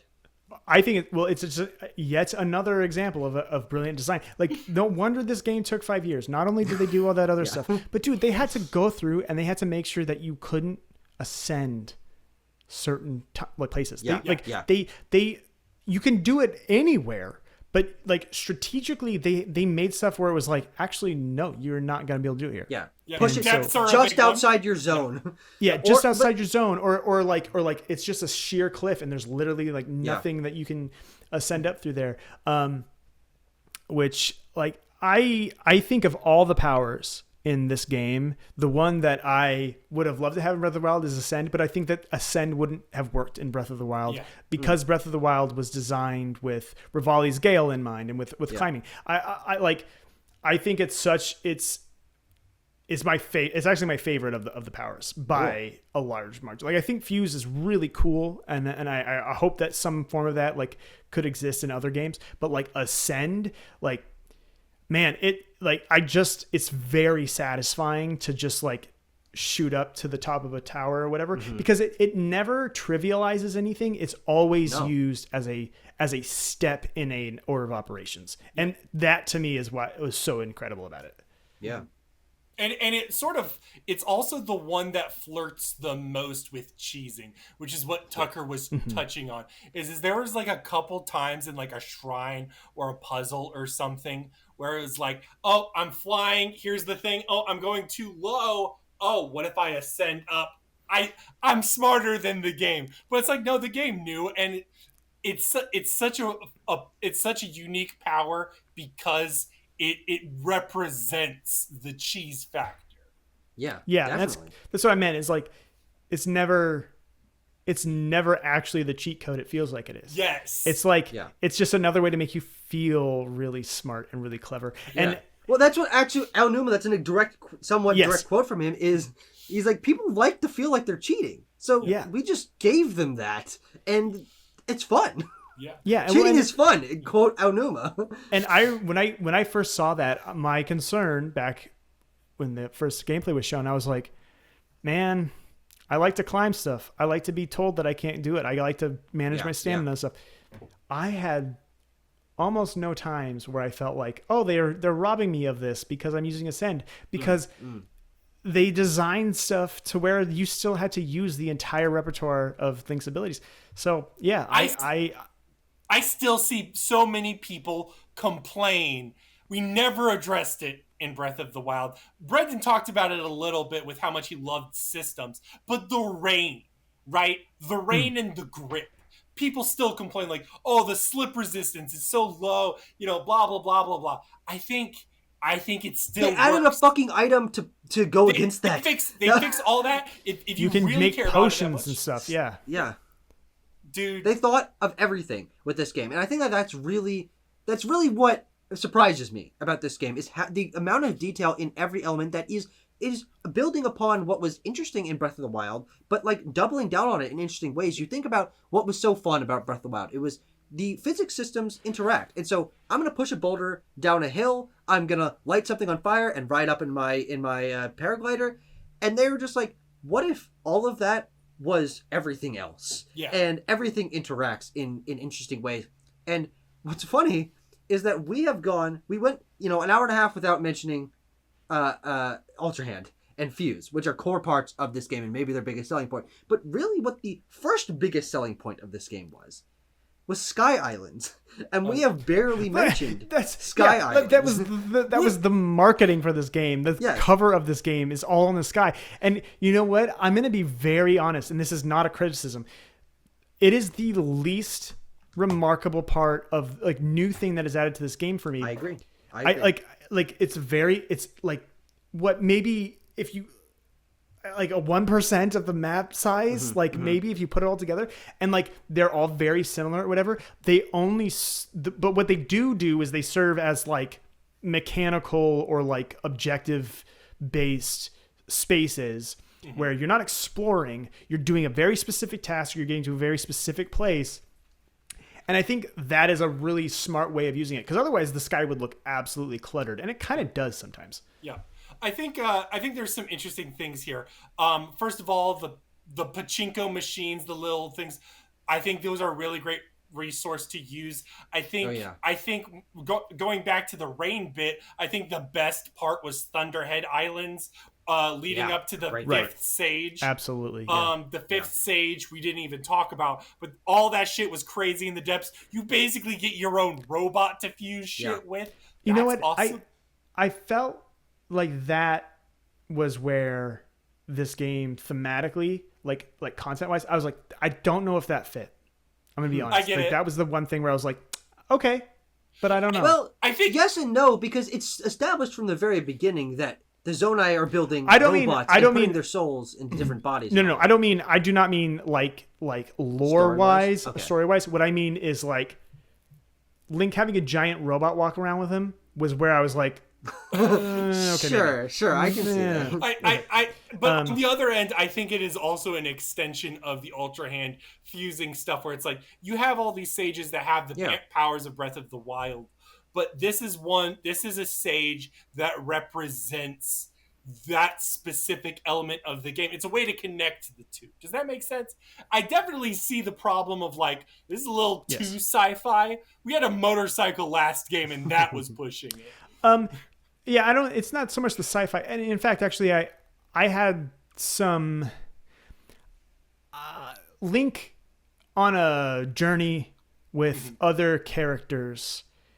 I don't know if it's like my old head vibes. I just was like, I don't know, maybe it was fine. Sages with you, saying? Yeah, but like, I mean, they're just like aspects of them, and they really don't get in the way, except for sometimes like Sidon to be like, hey, I'm right here. Oh, here's my power, and I'm like, I don't need it, dude. Yeah. But you can make them go away. Yeah. You can make them go away, and they don't really do much in combat. They don't, and so like I only really had Tulin out like all the time because he's like, of course. You have to have that power. And I would take them out if I was fighting a boss or doing something where I knew I wanted them all around. But otherwise, like, I didn't miss them when they weren't there. And for the most part, when they were out, I didn't feel like they were the immersion breaking or the isolation breaking elements that I thought they would be. Yeah. Sure. I guess we're talking about the sages now, because Okay, that is. I'll get back to it because I have something to say about that. Okay. Let me finish the sky thought just real quick. Yes, we were supposed to be talking about the Sky Islands, Brendan. We mentioned the fifth sage. The fifth sage was okay. ignored, so we gave special attention to that. Anyways, the labyrinths were cool in the Sky Islands. I think it showcases one of my fundamental issues was in Breath of the Wild, a lot of the outer shrines that were like you have to do something outside the shrine and then you get a freebie inside the shrine. A lot of those were like tied to the actual like side quest of an NPC. So listening to the fucking ballad of like, oh, you gotta shoot an arrow through a rock thing, or you have to do this, or you have to get this lady to give you the ball. Those are gone pretty much. And what is instead is there's crystals and you have to take the crystal over there. It's basically a fucking Korok needing to go over to his other Korok. You have to build a contraption, and it's the same things, and it encourages you to use the Ultra Hand, but it doesn't hit the same way. And so for that, I'm like, the Sky Islands, I'm like, I think it's cool to visit once in a while. It is my vacation area. Yeah, and then definitely. I go back down to the real world. Yeah, the Sky Islands, I think, are the part of this game that I'm surprised I don't love. Yeah. Because they were such a big part of that marketing, and frankly, the aesthetic of the Sky Islands, I think, is the best part of the game. The idea that everything is gold leaves, gold grass, the sundelions, teal mushrooms, and that balances so well with the color palette. Link's new color palette, that is his dark blue arm and the teal on his tunic and his long flowing gold hair. That is the aesthetic that I think of when I think of this game. Mm-hmm.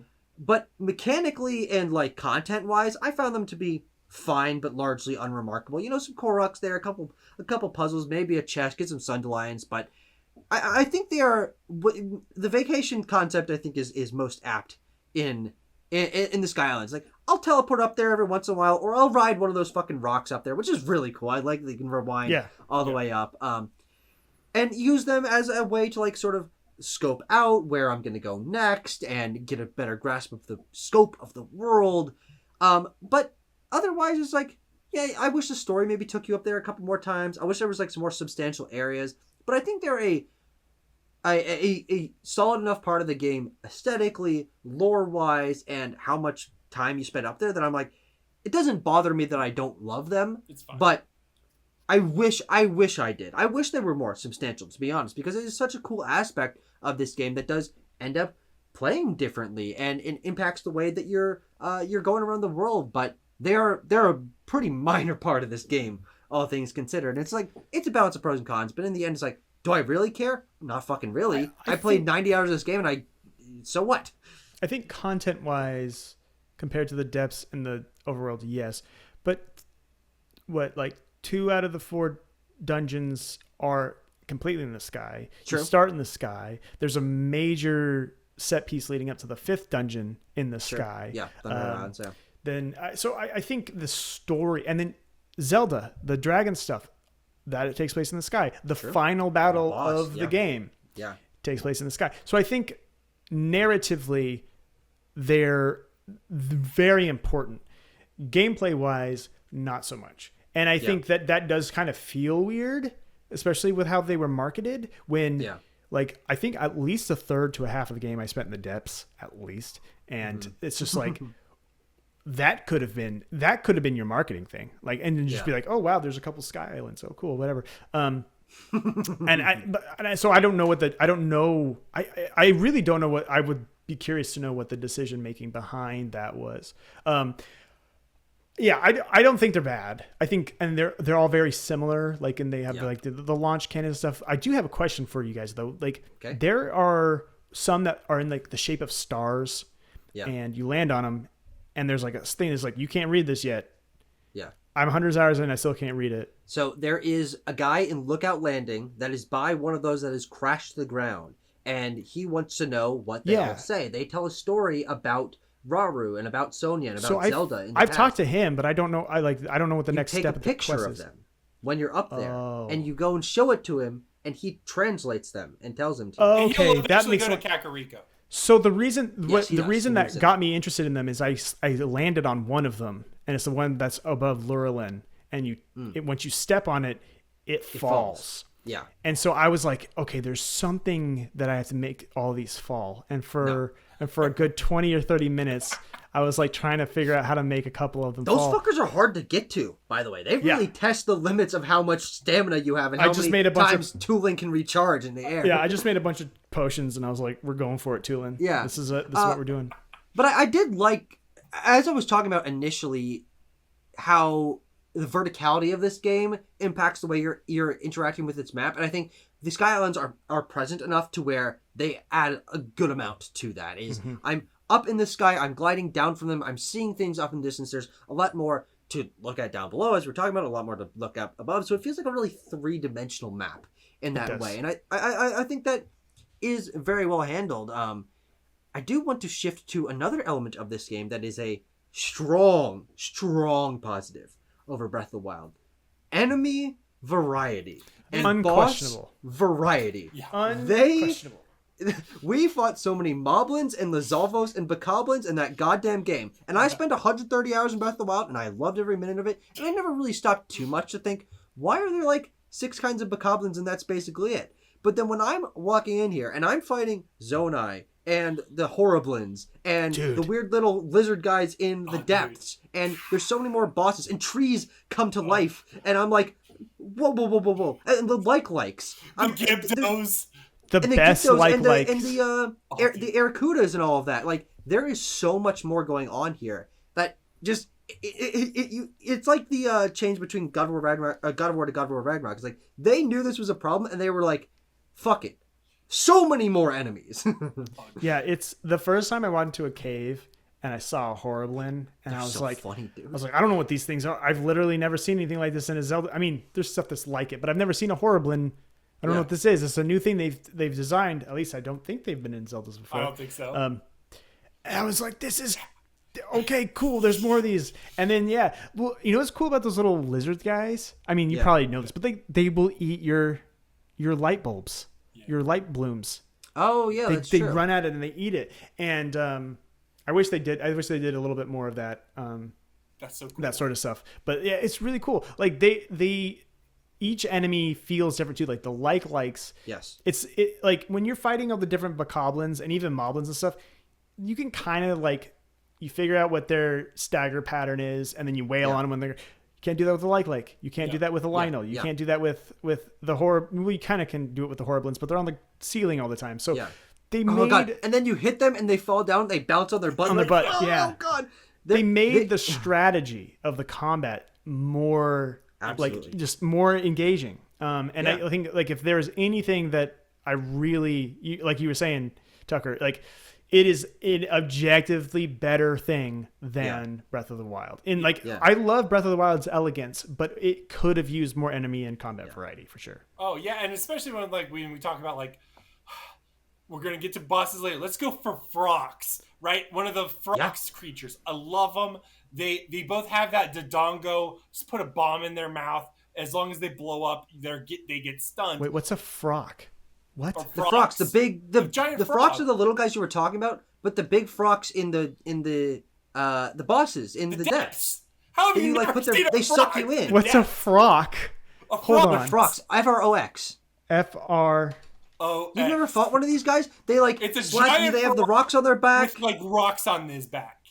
Have you not seen? and they flip you up in the air. I have literally never seen this. There are like 30 of them in the depths. There's like a bunch of them. I don't know if you've never seen this. Dude, what? I think maybe from a distance I've seen them, but I thought that they were like another type of like Talos or something. Hinox or something. Dude. Well, that's crazy. You We're got- teaching you stuff, and you've played this game for hundreds of hours. That's a big But thing. I- That's seriously a big thing, though. Just 100. Thanks. Okay. One. We're getting there. I haven't breached the 2. I'm not quite there yet. But either way, it's like there's like, or the Gleox, like the fucking Gleox. They all have didn't like mention this. they have like such beautiful attack patterns, such cool designs. You feel a sense of tension, and there's proper reward after you kill them, and that is all you could really ask for. You know. Yeah, and you were talking about how the monster parts work so much better here, and they're so much more useful. And I think the enemy variety is really in synergy with that because each monster part is shaped in a different way. That's shaped like a different weapon, and those kind of weapons fuse to different kind of weapons and offer extra effects. And it's like, oh wow, they really thought through what these creatures are going to look like, how the different varieties of them will have different horns that offer different kinds of effects. And nowhere is that more apparent than in the most basic, those bokoblins and the different levels of them, the wildly different horns they have, and that they added a middle stage between bokoblin and Hinox, which is those big boss bokoblins. And they're giant and they're stupid and they got a huge line of guys falling behind them. And just like, this is clever. It is interesting. Perfect. It is dynamic because it feels like they're just walking around and patrolling rather than just like hanging out in their hideout. And usually those are matched with some Aracudas in the air that are like sending shit at you. There's so much more dynamicism in this combat. Something Breath of the Wild was great at was letting you approach combat using your runes from your own angle. Yeah. But with a wider enemy variety that forces you to approach combat situations a different way just because of their attack patterns and the way that mixes with fuse because you're freezing time in the air and using a muddle bud to make the big guy attack the small guys, and you've got bombs and you've got freezing stuff, and the combat here feels so much more freeing and dynamic and free-flowing, and it's such a huge benefit because they thought of boosting all elements. It's not like the combat is better but you're still fighting just bokoblins and moblins. Yep. The combat is more enriching, and you have to approach it differently because there's guys you didn't see before in the last game. And it's so important to highlight here. They didn't add a bunch of new weapon types that fundamentally changed. There's still basic spear, sword, giant axe or club, right? But these movesets are encouraged by the enemy differences, right? Or by the fusions. So like that dynamic sense is not because they fundamentally broke or changed what worked in the last game. I think some people still complain about the combat. I think the combat is fine to good depending on the moment. Sure. I think it's also interesting that I think Brendan mentioned it on Twitter. You don't use shields in 3 out of the 5 move sets. Pretty much. I was going to bring this up. Yep. But that being said, because Fuse has such utility with shields specifically, I found that I think it's just different elements. I think that they knew about that. I think they considered that. And it's just one of those elements of do you want to interact with shields or do you just want a big club to hold your button and swing around? Which works better for you, the player? And I think that's where it comes from. Yeah, I would say that actually I do think that some of the changes resulted in actually you can favor one type of weapon over you can just be I just want to have single-handed swords. That's all I want to use, right? Yep. Whereas Breath of the Wild, you kind of just use what you had on hand, and that's where the combat variety came from. And this is I can just use swords, but I have to approach every enemy different. Now, I personally would love a fusion of the two, where it was I gotta figure out how to use spears against bokoblins and swords against bokoblins and every master that for every enemy type. I get how I don't think they did that intentionally. I just get how that was the emergent kind of result of the systems in place. And I don't necessarily have a problem with it because it's the type of thing where it's if I want to have more weapon variety, I'll just make sure to pick up more variety. Though I do like it when developers force you to kind of make those decisions. But anyway, I want to kind of, because I don't have too much time here, I do want to quickly touch on some of the bosses, if possible. Okay, yeah, definitely boss variety. And now, specifically, I want to know what your guys' favorite of the temple bosses were. Because for me, I think it's a tie between the Gibdo Queen and... the whatever the dude in Tulin's one with the spinning Colgera. Yeah. Yes. It is the Riju Thunder Temple boss. I will say shout outs. I thought the Water Temple boss was absolute garbage the first time I fought him. He got better the second time when I built. Really? when I built a thing to take care of the water, I built one of those homing little things, and then I made a tower of water spurts. So that way What? it followed him and it spurted water and cleared it, so I didn't have to worry about the pollution on the thing. I just focused on God, him. that's smart. I What should is have the done that. homing thing? It's like one of those fucking things. It's got wheels and it targets whatever's alive. So it's targeting the boss. So I put that as the base and it's going. Yeah, there's like tracking. Yeah, it's like a lasers. tracking. Yeah. Another thing I didn't do. Well, I think that is just goes to show the variety that the Zonai elements in maybe not your inventory, because I'm sure you don't have that many, but in the I have, average player's I have inventory. tons. What I mostly did for the whatever the octa, what's his name? Mukdarok. Yeah, Mukdarok. No, you just you get a sword and you put on the fire hydrant thing. That's what. No, but I basically made a walking tower of fire hydrants. Sure. I'm just saying, like, I just had it on my. I just used it, Yeah, and that then makes just was sense. like. No matter what, it was better than Sidon. Sidon did jack shit for me. Yeah. Sidon sucks, dude. Yeah, Sidon sucks. I think that Kogera is definitely the one that that works the best for me. I think that the combination of the spectacle of it, the fact that it feels so different from anything I did in Breath of the Wild, and that also being the first one that I actually ended up approaching. It's my first two, yeah. Yeah, it made it such an impactful, like, spectacle moment. This is a unique arena with a unique mechanic and a very unique design. It's not particularly hard, but I really liked it in terms of all the other elements. And just how different you had to fight all of the bosses in this game, I think is a huge bonus. And when you get to the end and have to battle through all those enemies and then get to the Ganon fight, I mean, that whole end section of the game was amazing because it wasn't just them doing, frankly, an underwhelming boss battle again. Because Breath of the Wild did not have a very good ending. It didn't have a very good final boss battle. But I think my take is like Breath of the Wild. I said it when I said it, is like final boss isn't great. It was more so an end. It's like you loved the journey, and then it's just like whatever. Let's just get it over with.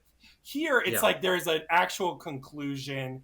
It feels properly built up, and it feels like you've succeeded, and the boss was challenging enough.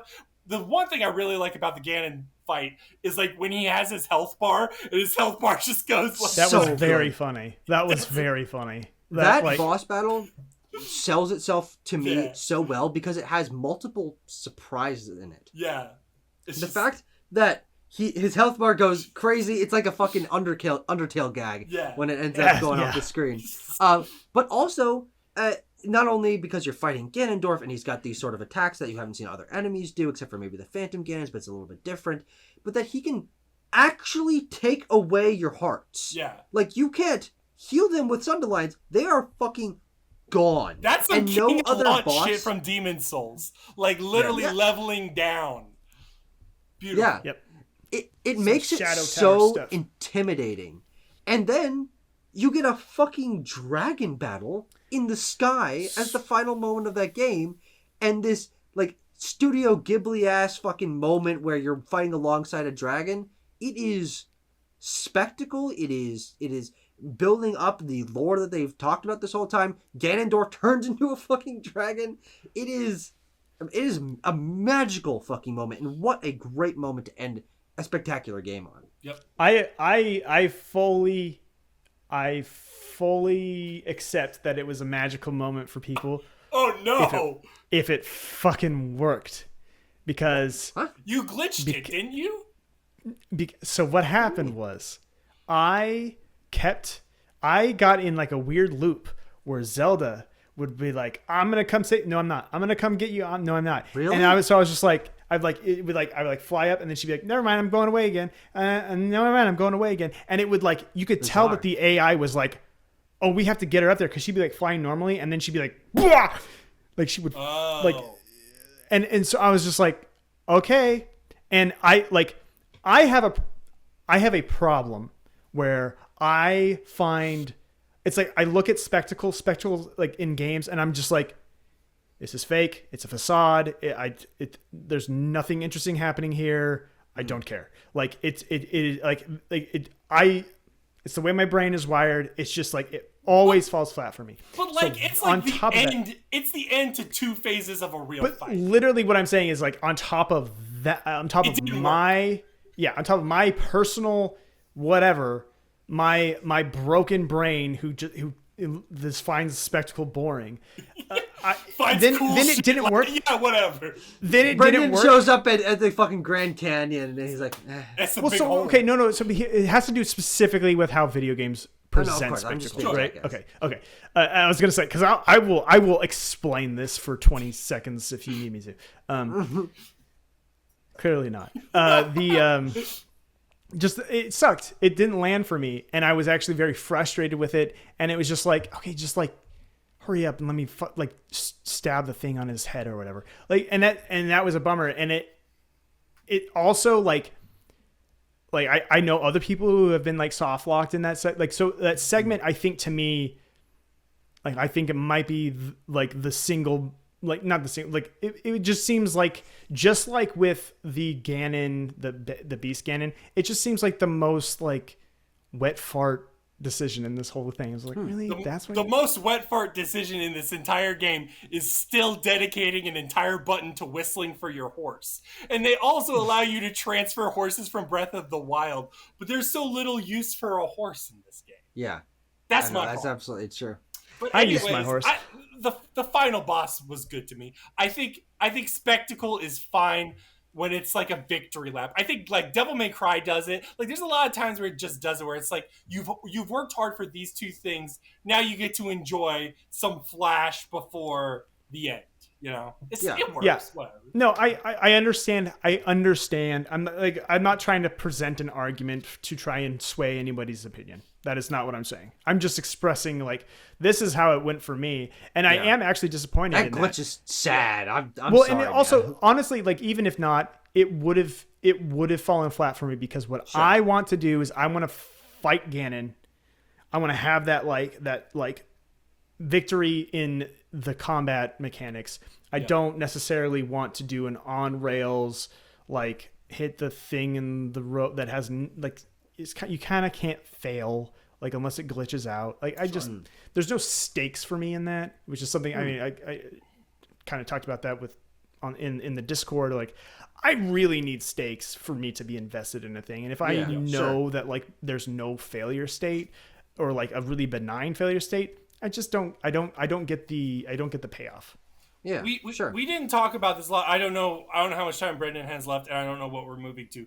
But I will say the whole falling down and diving thing, I think it works for me, especially in that scene. But in general, I think is just a huge step above when you look back in the franchise and you look at like Skyward Sword. Yeah. And you see how much diving was important to Skyward Sword. Like to me, now it's like a very clear progression from Skyward Sword to Breath of the Wild to Tears of the Kingdom. It's like very visible now, and I don't know how y'all feel about that. I think that is the element of the game that is most easily impressive. And that's what people said when we saw that first trailer. It's like, whoa, he went from the Sky Island to the land seamlessly. That was awesome. There was no like sharp loading. The draw distance looked really good. There wasn't a ton of texture pop in. Awesome, impressive. But then you can also do that and go from the sky to the Hyrule to the depths, and fuck you, that's double the amount. And that I think is the kind of surprise and technical prowess that like this game really sells itself with, and is why I think it is and probably should be considered one of the greatest games of all time. Is it provides a sense of scale in a way that few open worlds do, with a technical mastery of physics and engine and basically no goddamn bugs. I mean, you had apparently a glitch in the final boss, which is I'm not even sure. I'm not even sure it was a glitch. It might have just been like a weird loop in the logic that it not necessarily it was doing exactly what it's supposed to do. My reaction was off. You might not have been doing the right thing to do. Yeah. It was just a weird. It was just a weird moment. That's all it was. Yeah. Well, but I think to your point though, Tucker, the thing like, so first of all, like for as much as I gush about this game's design, the engineering and technical feat is just as much, if not more. Like the fact that they were able to make it work and make it work so well, like from just like an engineering and technical standpoint, coding standpoint, like a raw game code standpoint. You even if someone just completely doesn't like this kind of game and finds it whatever, even if your name is Neryl and you think this is Breath of the Wild 1.5 and you're like absolutely misguided on what you want out of this game and what your, as bro said, what your priorities are. You just threw me under the bus. Okay, go ahead. You have to grant this game at least the technical prowess. And it's also such a sign that like a good 10 out of 10 video game does not need to be 4K, ultra realistic, 60 frames per second. Dude, that's not what's important. I think what I find so it gives me like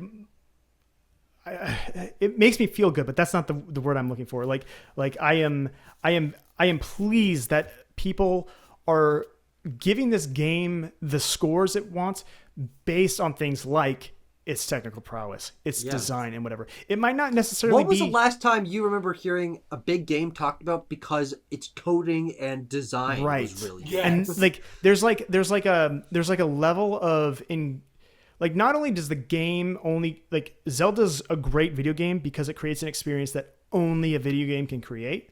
Yeah. Like that's true, but also like it's a great video game because you can see that it's masterfully built. And like that, like you were saying, Tucker, when do you hear that? You don't hear that. Yeah. Like you don't like people really like Final Fantasy 16, but people aren't going, it's a feat of technology. It's a feat of coding. Like it looks pretty, obviously, but like there is a like a craftsmanship to Tears of the Kingdom, and like, it invites that discussion. Exactly, and I think that is exciting to me because that is what I care about, especially when it comes to like really looking at games as like design and then technical stuff. So it's like, hell yeah, dude! I'm glad we're giving people these props. Yeah. Now the final topic here is a fascinating one because it's actually kind of the reason I wanted to have this conversation in the first place, and it's part of how we ended our conversation last time, is how this game exists in continuity with Breath of the Wild and what these two games together, what their legacy will end up being. And it's very interesting that on basically the eve or just soon after Tears of the Kingdom came out, GQ put out a top 100 games list in which Breath of the Wild was the best game of all time. Yeah. And hell yeah, that's awesome. I'm glad that that this trend of putting new games like that at those number one slots, that bucking trends of having fucking Half-Life or Ocarina of Time at the top, is really exciting to me. But then Tears of the Kingdom coming out, and I would say the majority of people indicating that they think that this is the superior game, and I certainly fall on that side, and I would be interested to hear your guys' thoughts. Is this perceivably could be considered the best video game ever made, at least for a chunk of history, and that is mind-meltingly huge. So, just continuing on from right with what we said, because I'll keep it short. I'll try to. Yeah, I think it's the best video game ever made. Now, okay, in that was pretty short. All right, there you go. In context with Breath of the Wild, gosh, you guys really got me good there. I'm just like, what am I supposed to say now? I said it at the beginning of the discussion, where I said I think that Tears of the Kingdom is a better game on a technical level, craftsmanship level, a lot of different ways. I think Breath of the Wild is a better experience. And the reason I think that is because it's more elegant. It certainly is more in line with what I would want out of an atmosphere and like just the general vibe, of Breath of the Wild is more my thing. But the thing about it is like Breath of the Wild is it's such like you're just kind of just there. You're just in Breath of the Wild. It's like this really like Yeah. mindful, present Zen experience. Whereas Tears of the Kingdom, it requires a lot more thought. It requires a lot more reference to, you know, the quest log and do this other stuff. Breath of the Wild is like no thoughts, just exploration. And so, yeah, that would be how I would say. Let And me I ask think you a question, Okay. Brendan. And this is something that I'm going to reserve. These are my final thoughts. These are like my, you know, whatever. But I think I loved Breath of the Wild so much. I loved it more when the DLC came out and Master Mode came out. I think what will make or break whether or not I love this more is how much I love this version of Master Mode if it comes out. Like if they balance a more challenging experience in a way that's still really rewarding, it makes me really take my time. Because like I think the thing I said at the start of, or like right on release, I was like, I hope we all take our time with the game. It didn't happen because by a certain point in time, I was so exhausted. I was ready to get it over with. And I was like, okay, I'm not going to do all shrines. No, fuck that. No. But I'm like, so when I got to the final boss, I was ready for it. But Master Mode may be what makes me go, let me do everything in the game my pace. You know what I mean? so. What's your question? My question is how do you feel Master Mode would change your experience for this? It won't. It won't? Yeah, because here's the thing. My experience with Master Mode in Breath of the Wild was it became a heightened, like, it just became a heightened... Survival? Sure, but it was more like the systems just become a little bit more necessary to engage with at all times. It didn't change what I was doing in the game. It was just like, okay, the enemies are a little bit harder and I have to think a little bit more because, again, the thing about Breath of the Wild that I will remember for as long as I remember it is the way it made me feel. And what Tears of the Kingdom never really captured those feelings. It created new feelings, you know, and it was different. But what I remember about Tears of the Kingdom is that's so clever. Oh my God, they did it. They do a new thing. This is such a good idea. Wow, it's so well designed. It's so well made. It's so, you know, it's an impressive thing. It's an impressive, I don't want to say product, but it's an impressive package. Mm-hmm. Breath of the Wild is just like, I put 100 hours in that game before there was ever Master Mode. And I did all the shrines before there was Master Mode. So like those, like the motivation to explore that game was far greater just because I loved being in that world. I don't necessarily love being in Tears of the Kingdom's world the same way. Okay.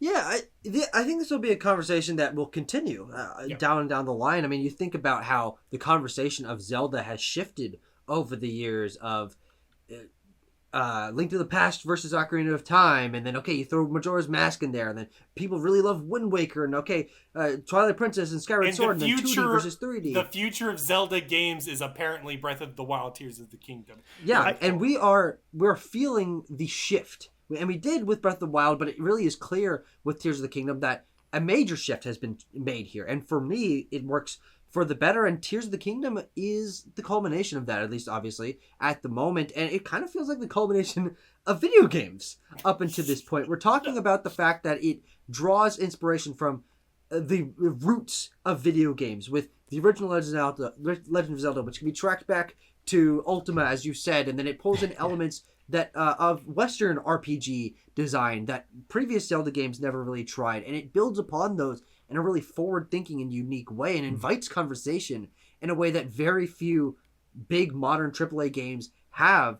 And for me, those elements, alongside the game being more detailed, richly thought out, and having so many more surprises than I could have possibly anticipated out of this game, clearly puts it above Breath of the Wild for me. And Breath of the Wild still one of my favorite games of all time, one of the most important games of my lifetime. And I think it's really satisfying to have there be this 2-game arc with the Nintendo Switch. Two of the best games of all time, the best Switch games, the best Zelda games. We got both. And both complement each other in very compelling ways. But for me, Tears of the Kingdom comes out on top because of the elements that I think it put squarely. It learned from Breath of the Wild. And I love learning up from things and building upon them. Tears of the Kingdom is a great example of a team looking at what they had, looking at the way that it informed other games and that other people, that the community built around it. Like, I believe it's a direct quote from one of the designers, how they saw people put the minecart on the minecart in Breath of the Wild and like fly around with it. And they're like, let's just make that a thing. Like, let's make that a That is the mechanic design in the game. philosophy. It's interesting It's that remarkable what they did. it's interesting that you see it that way as like a direct linear evolution, because what I see, Tears of the Kingdom to me feels far more like a lateral move comparable from Ocarina to Majora than an Ocarina to Twilight Princess, let's say. Because like everything about like Twilight Princess as like a bigger, better Ocarina, right? That's not what I feel about Breath of the Wild to Tears of the Kingdom. They are doing two different things. They have two different end goals in mind, two different design, like they're similar design philosophies in their systems or whatever, but their direction is very different. It's subtle, but it's like how, like two lines are parallel, but then you just 1 degree off, and suddenly they, you go down they're completely different. And that's how I feel about this.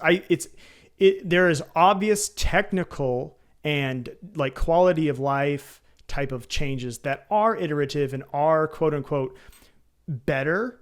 But I think in terms of like the holistic package, these are two different games. And if I had to rank like the 100 best games of all time, if I was forced to put one above the other, Tears of the Kingdom would get it simply on its technical feats. But if I could, it would be number 1, Breath of the Wild and Tears of the Kingdom, because it's like a package deal to me. And I like, they feel inseparable in a way. Like I went back to Breath of the Wild. That game, it still feels like valid and playable. Like you can go back to it. Yeah. Because of that difference in what it wants to evoke in the player and wants to give you. So yeah, I don't know. It's a hard discussion to have, but I'll be honest, I'm also like completely like predisposed against that sort of like rank all your favorites, find the best one. What's the game of the year? I'm like, I don't know.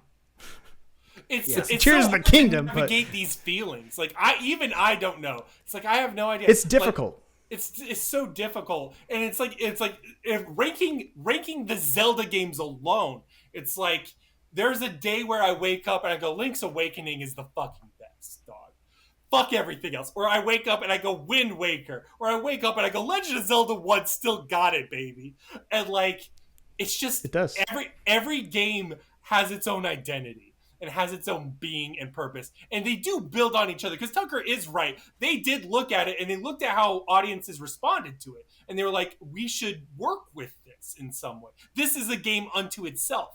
But then you're also right where it's like, this is they are completely different. They are unique. Even though it is the most direct sequel ever, and you're seeing the same things, and you're seeing these growths, it feels like Majora's Mask.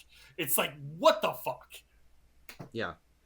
And I think, honestly, that kind of wraps it up, ending on a what the fuck.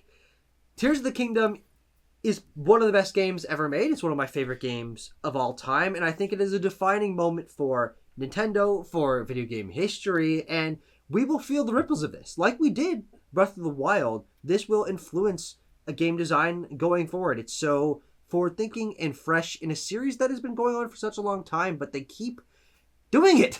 They fucking did it. And I think that is the craziest thing about this game, is we saw Breath of the Wild and it changed everything. It's one of the greatest games of all time. And then they just did it again. Not only did they do it, they didn't just do it in a vacuum. They did it on the fucking Nintendo Switch, dude. They didn't do it on a PS5. They didn't do it on PC. They did it on a 5-year-old console running on 8-year-old old ass mobile phone hardware. Like, what the fuck, dude? The actual lesson is Nintendo does not make bad Zelda games.